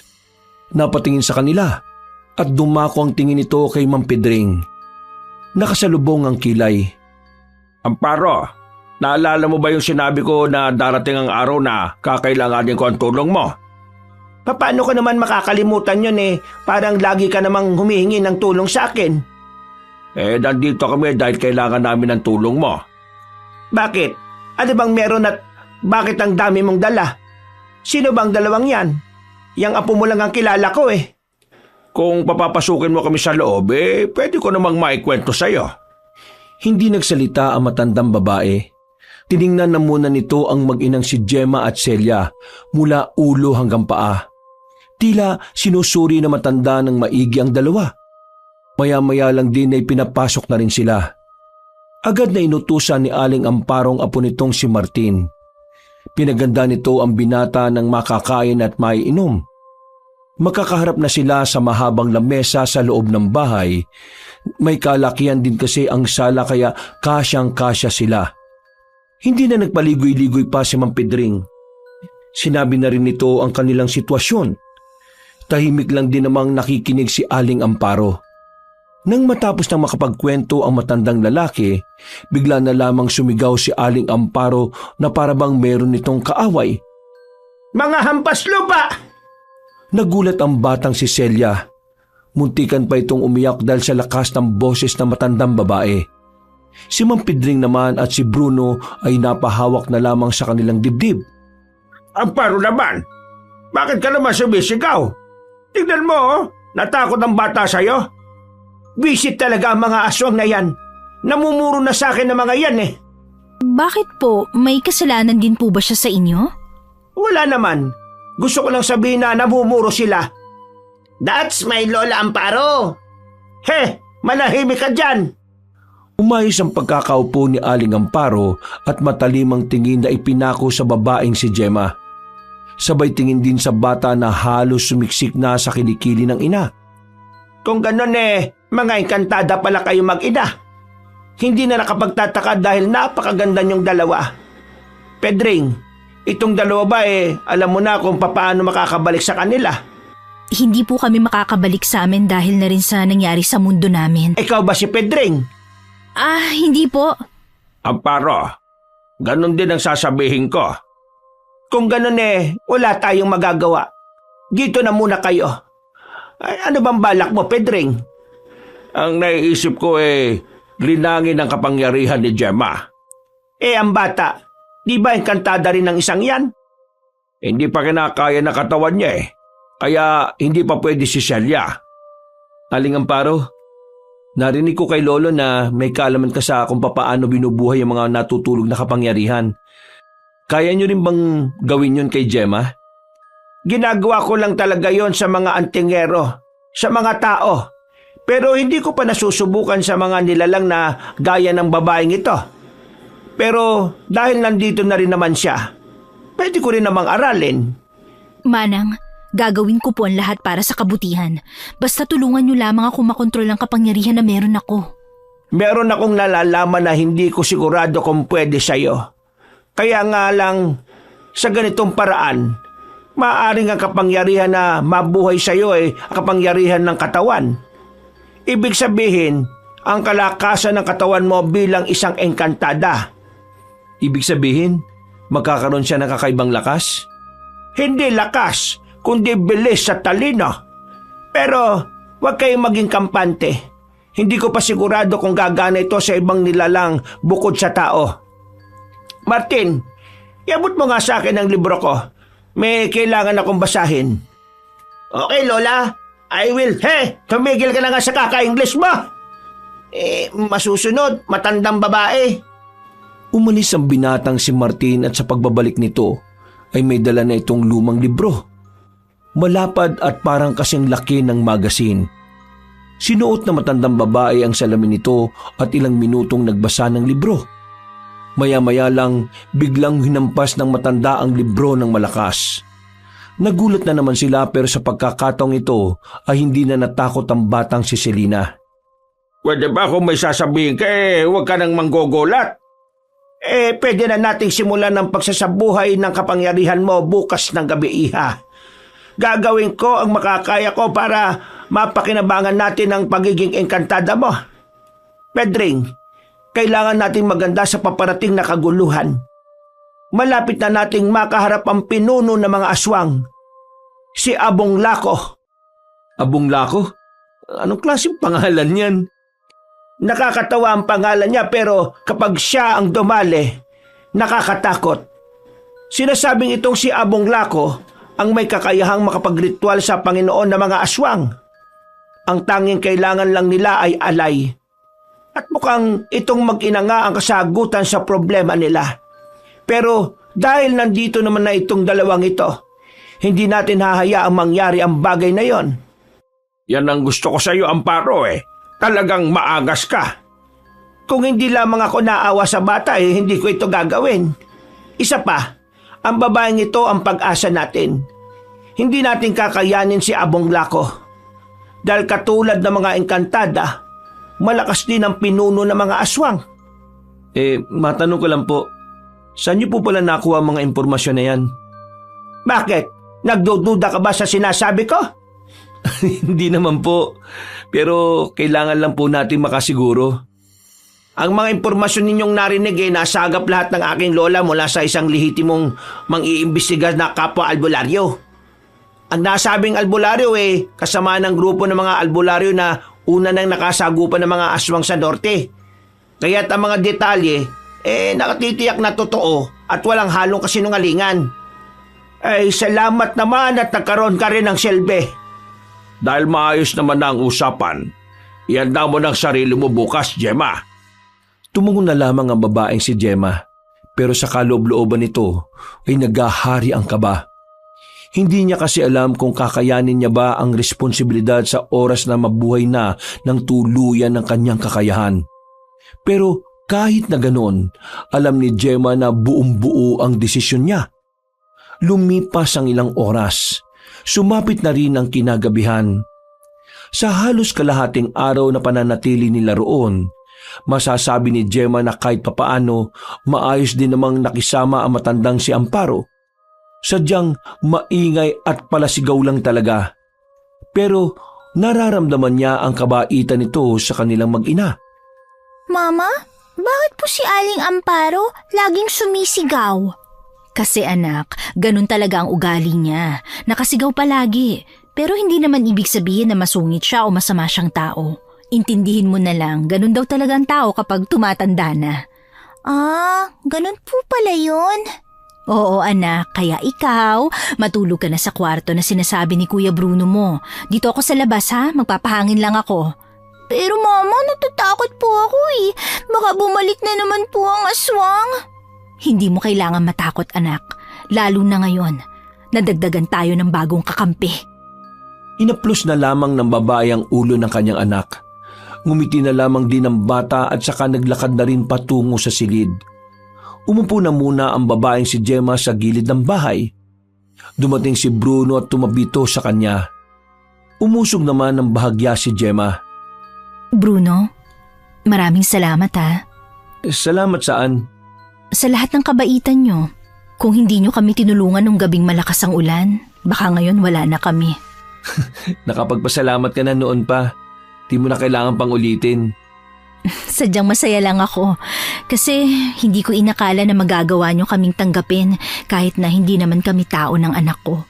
Siguro kung sa iba namin sinabi ang tungkol sa katauhan namin, baka sinaktan nila kami, pinagsamantalahan o kaya ginawang alipin. Isipin mo na lang na mayroong plano ang Diyos para ipagtagpo ang landas natin. Diyos? Bakit?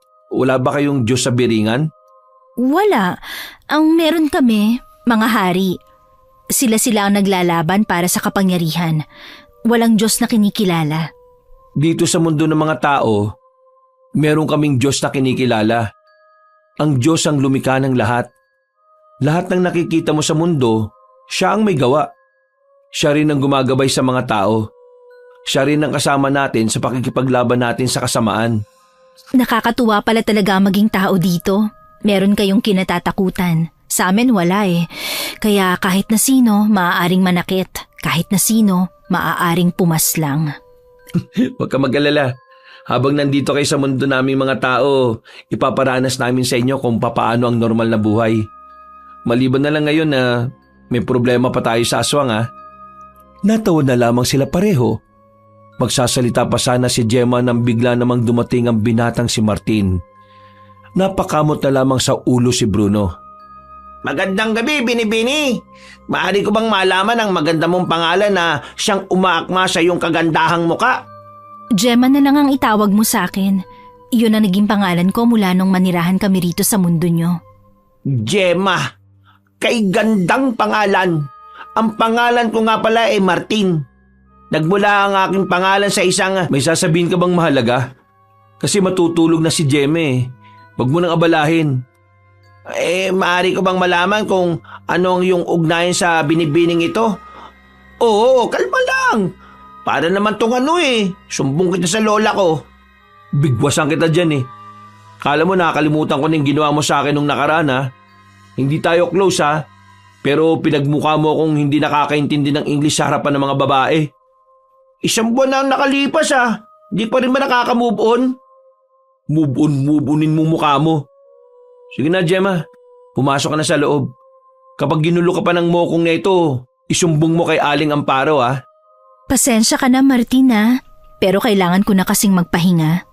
Di mo kailangan humingi ng paumanhin, Binibini. Oo, tama na. Dami mo pang satsat eh. Natatawa na lamang na pumasok ng bahay ang babaeng si Gemma. Natulog na lamang siya katabi ng anak. Kinabukasan ay maaga silang nagising. Hindi dahil sa tilaok ng mga manok. Hindi rin dahil ginising sila dahil kailangan na nilang mag-almusal. Nagising sila sa iyakan ng mga tao sa labas. Mga sigawan, mga nagwawalang damdamin. Nang makabangon ang babaeng si Gemma, agad siyang sumilip sa labas. Sa katapat nilang bakuran, kumpulan ng mga tao. At ang ibang mga nag-iiyakan ay nasa bakuran nila Aling Amparo. Nagmamakaawa ang isang ali kay Aling Amparo na parabang meron itong hinihinging pabor. Hindi ako Diyos para ibalik ang buhay ng asawa mong namatay. Oo nga't isa akong mahusay na albularyo sa baryong ito. Pero isa lang din akong tao. Kaya huwag kang lumuhod sa akin para gawan ko ng paraan ng problema mo. Kitang-kita mo ng kasagutan eh.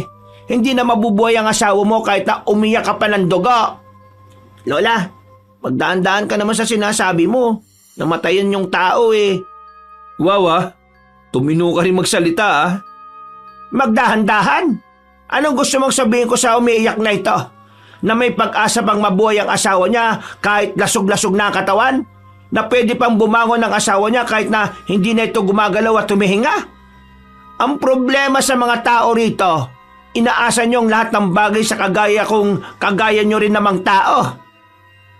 Amparo, ano bang magagawa natin para maibsan naman lang ang damdamin ng babaeng yan? Kawawa naman, no? Wala. Hindi natin mapapagaan ang kalooban niya dahil ang makakapagpagaan lamang ng kalooban niya ay mabuhay ulit ang asawa niya. Ang dapat natin gawin ngayon, hanapin ang aswang na pumaslang sa lalaking yon. Akala ni Gemma nung umagang yon ay normal na pagkamatay lang ang nangyari sa asawa ng babae. Pero agad na dumaloy ang kaba sa kanyang sistema nang marinig na sangkot dito ang aswang. Bruno, ano ba nangyari? Totoo bang aswang ang pumatay sa lalaking yon na nakatakip ng dahon ng saging? Oo, pinaslang ng aswang yung asawa niya. Yung lalaking yon, baguhang manunugis lang din. Dinali sila ng aswang sa gubat ng norte. Sa kanilang magkakasama, siya ang minalas eh. Nagpatuloy pa rin sa pag-iyak ang asawa ng biktima. Pero kahit na anong gawing iyak noon ay wala nang maibabalik na buhay. Naiirita lang ang matandang si Amparo. Maya-maya pa, pinalabas na rin ang kanilang bakuran ng babaeng yun. Nag-usap ang dalawang matanda. Pagdating naman ng tanghali, may mga dumating na iba pang albularyo. Dito na nalaman ni Gemma na si Aling Amparo pala ay isa rin pala sa mga pinuno ng mga albularyo sa baryong yon. Nang sumapit naman ang hapon, natahimik na rin ang buong paligid. Tila namayani ang mga anghel sa mga sandaling yon. Tulala lamang ang dalawang matanda sa labas habang malalim ang iniisip. Sa kabila ng mga nangyari nung umaga, hindi mapipigil ang paglilinang na gagawin nila ni Aling Amparo. Nang kumagat na rin ng dilim, magkakasama silang nagtungo sa kagubatan. Kahit na may nakaambang panganib sa kanila, ay hindi yun naging hadlang para simulan ang pagsasabuhay ng kapangyarihan ni Gemma. Lola, it is weird that... Hoy, magtagalog ka! Wala ka na nga makain, English ka pa ng English! Hindi ba parang hindi tama na dito natin isasagawa ang paglilinang? Samantalang batid naman natin na ang mga kampo ng kadiliman maaaring sumalakay sa mga sandaling ito. Kalikasan ng pinakamagandang kaagapay sa pagsasabuhay ng kapangyarihan. Kayo na ang bahala sa paligid kung may darating na kalaban. Lumapit na si Gemma sa matandang Amparo, habang ang tatlong lalaki naman ay nagbabantay lamang sa paligid. Naglatag ng itim na tela ang matandang babae. Si Gemma naman ay umupo sa gitna ng telang yon. Ano pong gagawin niyo? Kailangan natin makipag-ugnayan sa ibang elemento na narito. Matutulungan nila tayo para buhayin ang kapangyarihan mo. Ang totoo niyan, sa mga antingero ko lang ito ginagawa. Nalalagay sa panganib ang mga buhay nila dahil dito. Pero ikaw, tingin ko wala tayong magiging problema sakaling gumana. Dahil isa ka rin namang elementong nilalang na naging engkantada. Kaya mo silang kausapin. Ang gagawin ko lang dito, susubukan kong buksan ang dimensyon kung saan doon mo sila makakausap. Kailangan mong makipag-ugnayan sa kanila. Ang tanong ngayon, handa ka na ba? Handa na po ako. Gawin niyo na po ang lahat. Ikaw ang gagawa ng lahat. Ikaw ang makikipag-ugnayan sa kanila at hindi ako. Ako lang ang magiging tulay. Kaya galingan mo silang kumbinsihin. Ipinikit na ni Gemma ang kanyang mga mata.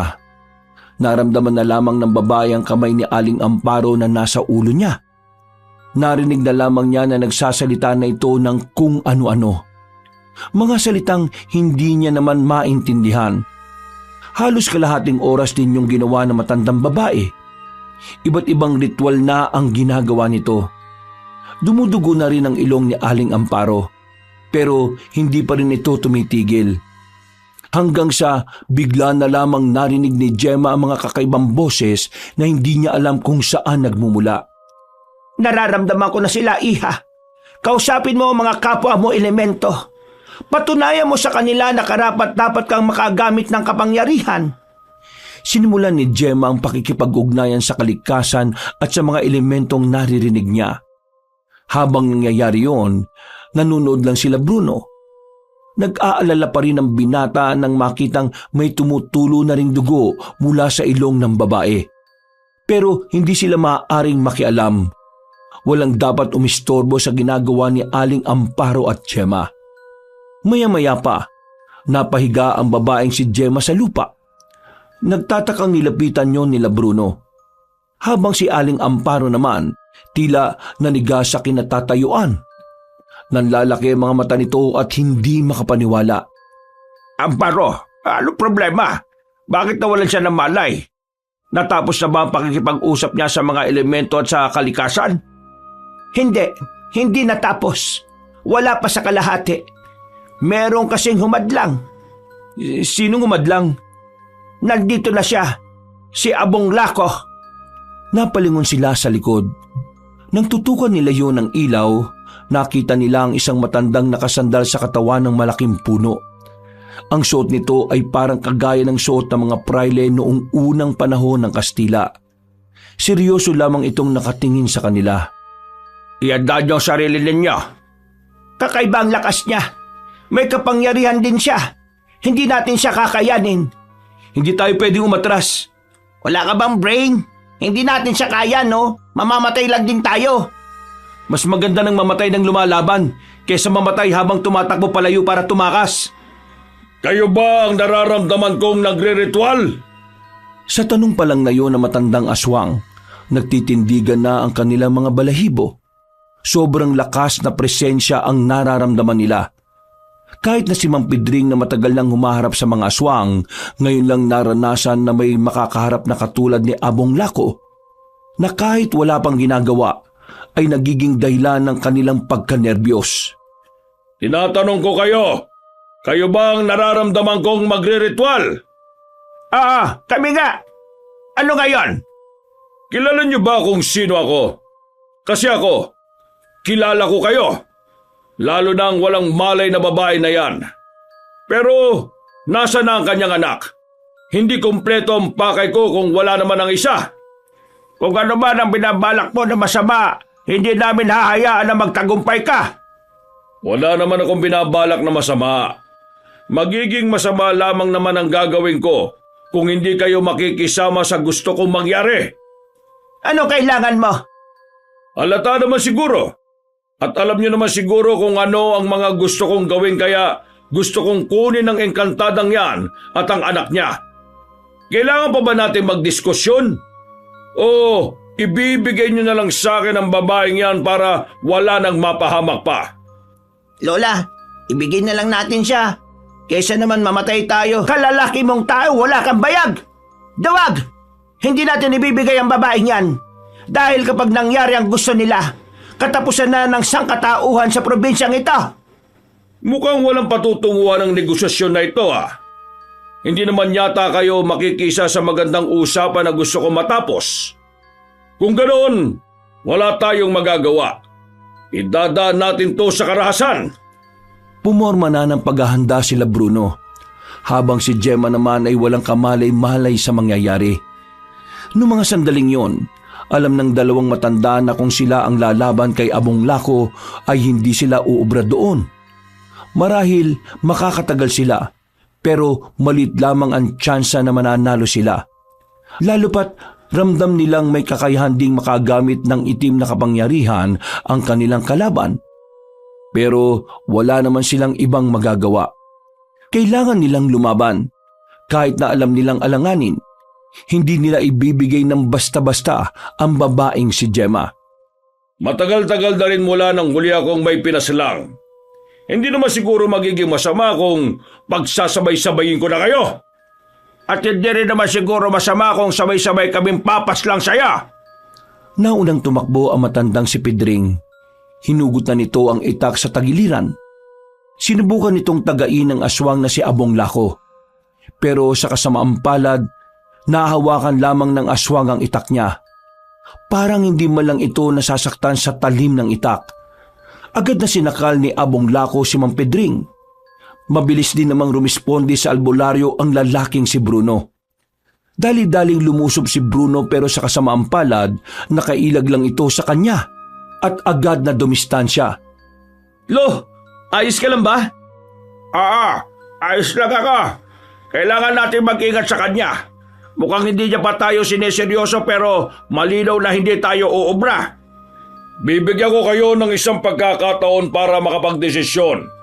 Kung ibibigay niyo sa akin ang babaeng yan, pinapangako kong walang mangyayaring masama ni isa sa inyo. Bakit ka ba nakikipagnegosasyon? Malakas ka, di ba? Kunin mo mag-isa. Pedring, mukhang kailangan na natin magdesisyon. Magdesisyon na ano? Isuko na natin ang babaeng ito. Mamamatay tayong lahat kung ilalaban pa natin siya. Narinig niyo ba yung sinasabi ninyo? Oy, Hindi ko gustong tabas ng dila mo, boy. Kung mamamatay tayong lahat, mas lalong mawawala ng pag-asa ang mga tao.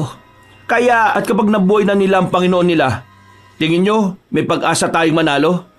Paano nyo tinatawag na pinuno ang sarili ninyo kung hindi nyo kayang isugal ang buhay nyo para sa natitira nating pag-asa?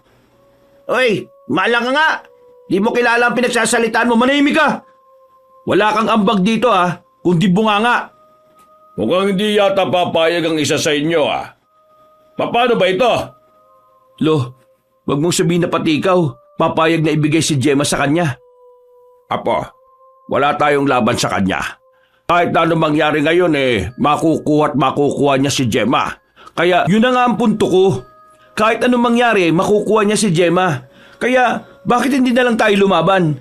May maliit na tsansa na manalo tayo. At ang tsansa na yon ang natitira nating pag-asa. Hindi mo naintindihan ang sinasabi namin ng lola mo. Bagito ka pa talaga pagdating sa mga ganitong sitwasyon. Kung ang pagiging veterano ay pagiging duwag, mas pipiliin ko na lang mamatay bilang bagito. Bahala kayo. Hindi ko susuko si Gemma. Patay kong patay.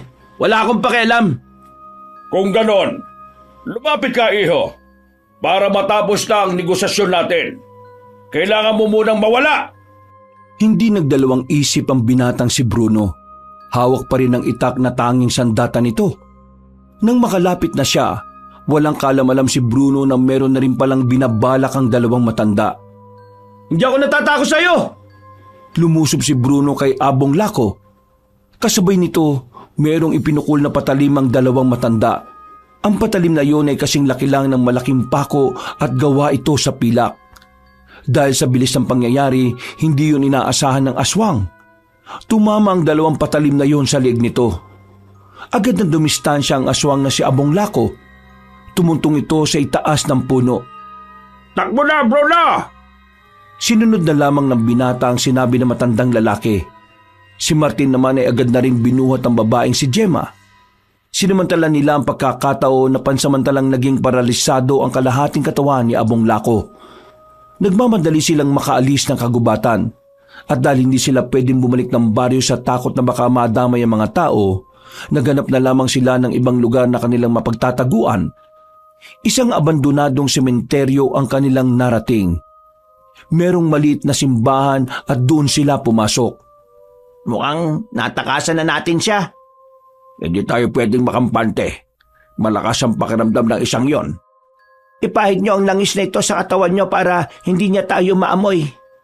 Mukhang kailangan ko nang gamitin ang anting-anting ko Pero Lo, kaya pa ba ng katawan ninyo? Kailangan kong kayanin. Kailangan ko ang kapangyarihan ng anting-anting ngayon para tuluyang mawala ang presensya natin sa pakiramdam niya. Inilabas na matandang lalaki ang kwintas kung saan nakasabit doon ang anting-anting. Hinawakan ni Mang Pedring ang palawit at saka pumikit.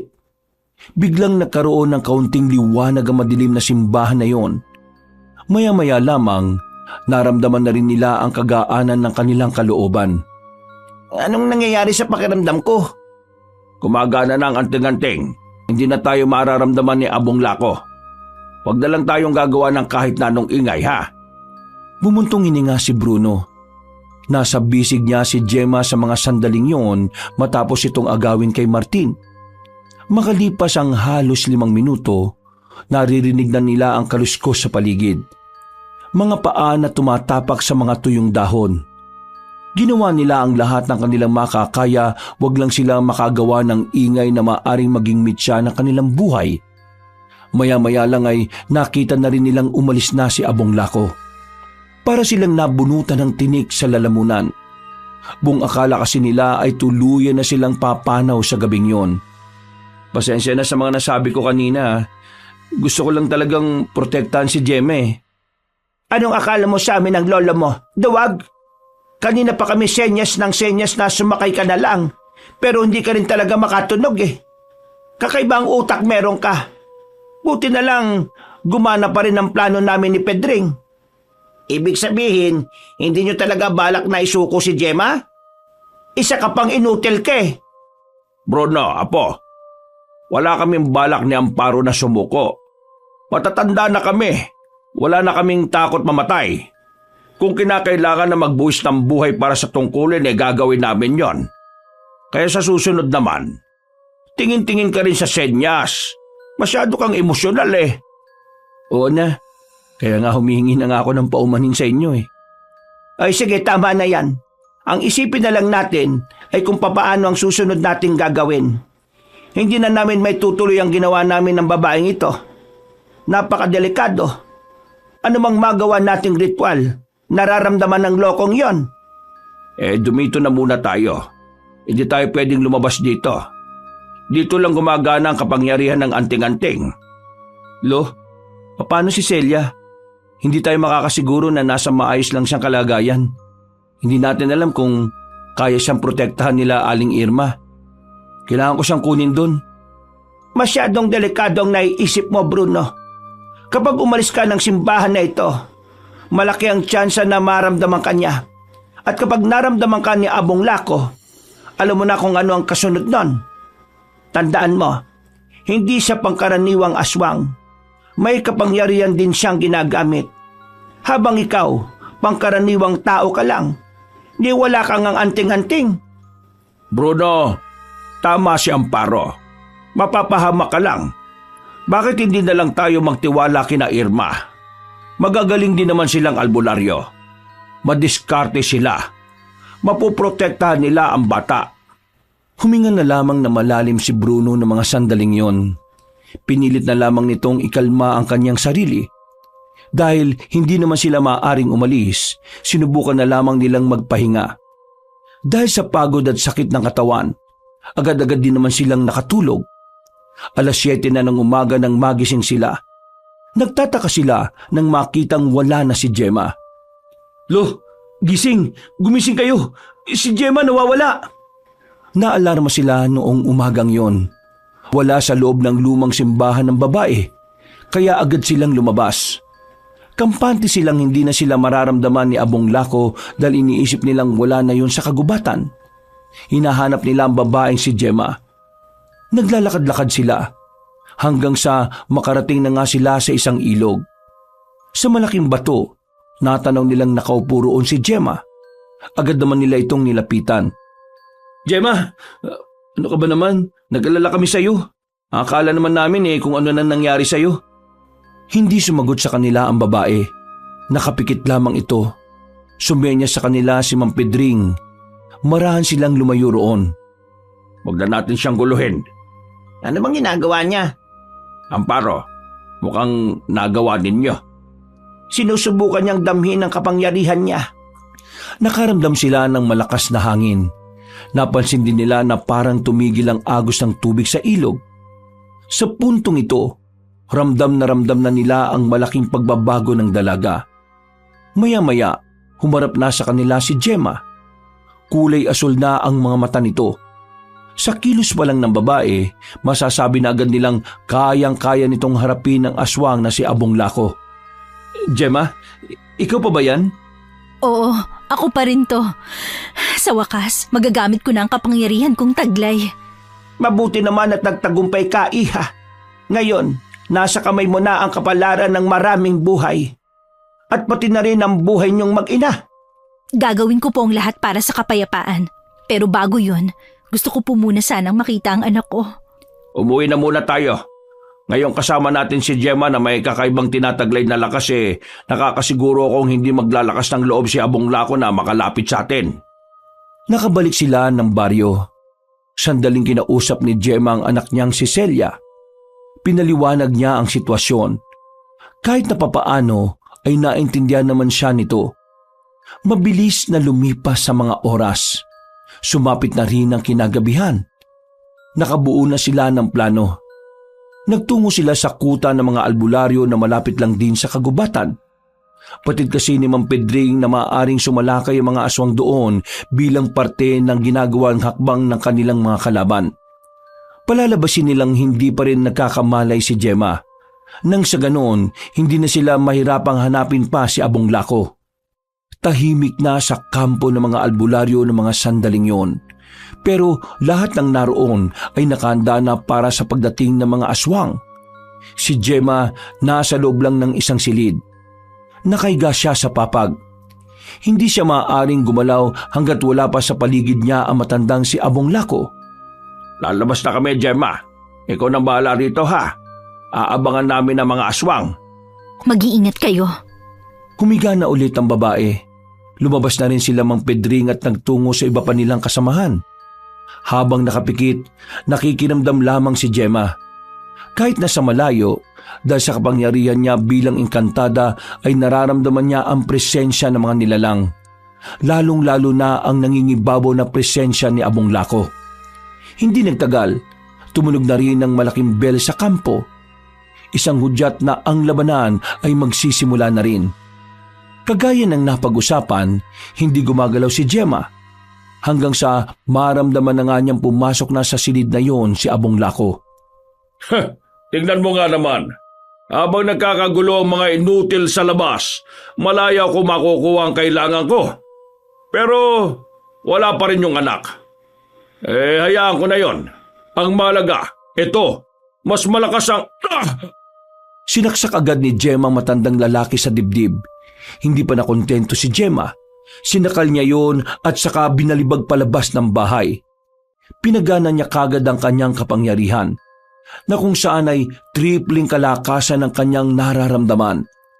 Paulit-ulit niyang itinarak ang kutsilyo sa dibdib na matandang aswang.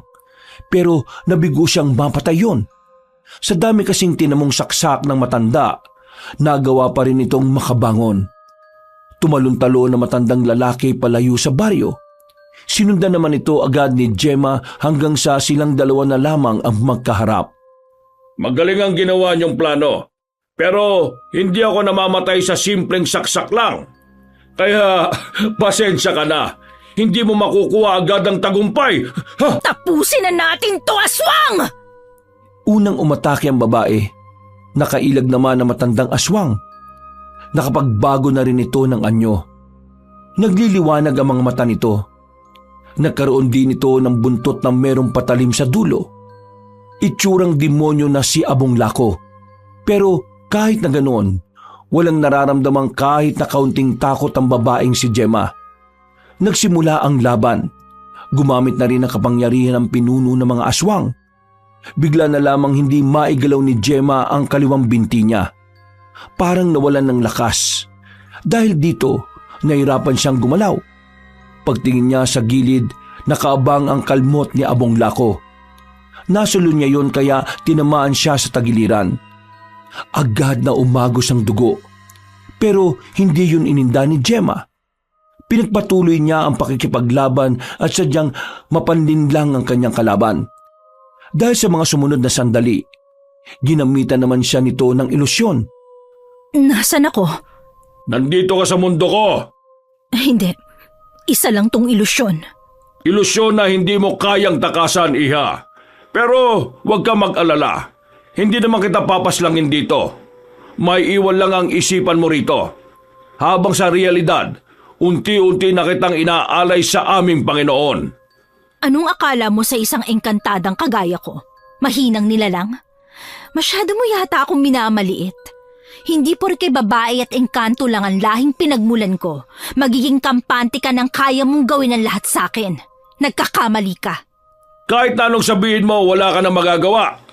Makukulong ang utak mo sa lugar na ito. Habang nangyayari naman ang hindi mo gustong mangyari. Diyan ka nagkakamali. Biglang umilaw din ang mga mata ng babaeng si Gemma. Pagkatapos nito, unti-unting nabura ang ilusyon na ginawa ni Abong Lako. Nanlalaki ang mga mata ng matandang aswang. Hindi ito makapaniwala na ang pinakamataas na level ng ilusyon ay nagawang wasakin ng babae ng walang kahirap-hirap. Ha? Paanong? Ikaw ang nilinlang ko. Naniwala ka sa paniniwalang hindi ko kayang makawala sa kagagawan mo. Pero mali ka! Mali ka! Talagang sinusubukan mo kung engkantada ka, ha? Lumusob ang matandang aswang sa engkantada. Pero sa mga sandaling ito ay kitang-kita na ang agwat ng dalawa. Ngayon na siguro na ni Gemma na ang mga kapangyarihan na ginamit ni Abong Lako ay kaya niyang tapataan. Nakakasiguro na rin siyang kaya na rin niya itong talunin. Wala ka ng ibang kayang gawin. Wala ka ng kapangyarihan na maaaring makatalo sa akin. Kaya ihanda mo na ang sarili mo. Dahil sa pagkakataong ito, ako naman ang aatake sa'yo. Pagbabayarin ko kayo sa... Hindi na naituloy ni Gemma ang kanyang sasabihin nang biglang may tumusok na maliit na patalim sa kanyang leeg. Kasing laki lang din ito ng pako. Dahil dito ay naging paralisado ang kalahati niyang katawan. Pagtingin niya sa gilid, nakita niya roon ang lalaking si Odong. Pinuno, sakto ba ang dating ko? Sinong nagsabi na pwede kang makialam dito? Pinuno naman, tinulungan ka na nga eh. Ikaw naman, Gemma, kumusta ka? Anong pakiramdam na yung ginamit ko kay Pinuno ginamit ko rin sa'yo? Masakit ba? Naglakad palapit si Odong kay Gemma. Kampante ang lalaking ito na mapapaslang na niya ang babae. Pero nang isang di pa na lang ang pagitan nila, nagulat na lamang si Odong nang itarak ni Gemma ang itak sa dibdib niya. Ito ay para sa asawa kong pinaslang mo at para na rin sa lahat ng biniktima mo! Sa isang iglap lang, napatay ni Gemma ang lalaking si Odong. Kahit si Abong Lako ay hindi rin makapaniwala na hindi na tinatabla ng pagiging paralisa ang babae. Humanda ka! Ikaw ang maganda dahil dadalhin pa kita sa harapan ng aming Panginoon! Nagsalubong ang dalawa sa ere. Buong lakas ang ginamit ni Gemma. Kasama niyang umangat ang hangin. Habang si Abong Lako naman ay may kung anong itim na usok ang nasa likuran nito. Nang magsalpukan sila sa ere, naunang bumagsak ang matandang aswang. Nang sumunod naman si Gemma, hawak-hawak na nito ang puso ng pinuno ng mga aswang. Dilat na namatay si Abong Lako. Dahil sa pagkamatay ng tinuturing na pinuno, pinanghinaan na rin ng loob ang mga natitirang aswang. Hanggang sa tuluyan nang naubos sa mga yon. Natalo nila ang mga aswang at napatay naman ni Gemma ang sinaunang aswang na si Abong Lako. Napangiti na lamang ang babae nang bumagsak na rin ang katawan niya sa lupa. Hinang-hina siya. Naubos ang lahat ng lakas niya sa pakikipaglaban. Nanlabo na ang kanyang paningin. Bago siya mawala ng malay, nakita niya pa ang mukha nila Bruno. Mama? Mama, gising ka na! Maya-maya pa, bigla siyang niyakap ng kanyang anak. Tuwang-tuwa ang bata. Napangiti na lang din siya dahil mukha agad ni Celia ang kanyang nakita. Sa gilid niya, naroon naman ang maglolong Bruno at Pedring. Sa kabilang banda naman ay naroon si Aling Amparo at si Martino. Maraming salamat sa inyo. Hindi ko na alam kung ano ang mga nangyari. Gemma, natalo mo si Abong Lako. Nanalo na tayo sa laban. Pinahanga mo ko, iha. Tunay ngang hindi ka basta-basta engkantada. Kakaiba ka. Yep, that's right. Gemma, ngayong wala nang kalaban natin, ano nang balak mo? Babalik na ba kayo sa Biringan? Ngumiti ng mapait ang babaeng si Gemma. Kung siya kasi ang tatanungin, ay gusto na lamang niyang mamuhay bilang isang simpleng tao. Hinawakan ni Celia ang kanyang kamay. Kitang-kita sa mata ng bata na ayaw na nitong bumalik sa dati nilang buhay. Hindi na kami babalik sa mundong yon. Dito na lang kami sa mundo nyo. Hahanap kami na matitirhan at magsisimula kami bilang mga simpleng nilalang. Bakit pa kayo hahanap ng ibang matitirhan? Pwede ka naman bumalik sa bahay kapag naayos na ulit yon. Talaga po ba? Hindi ba nakakahiya?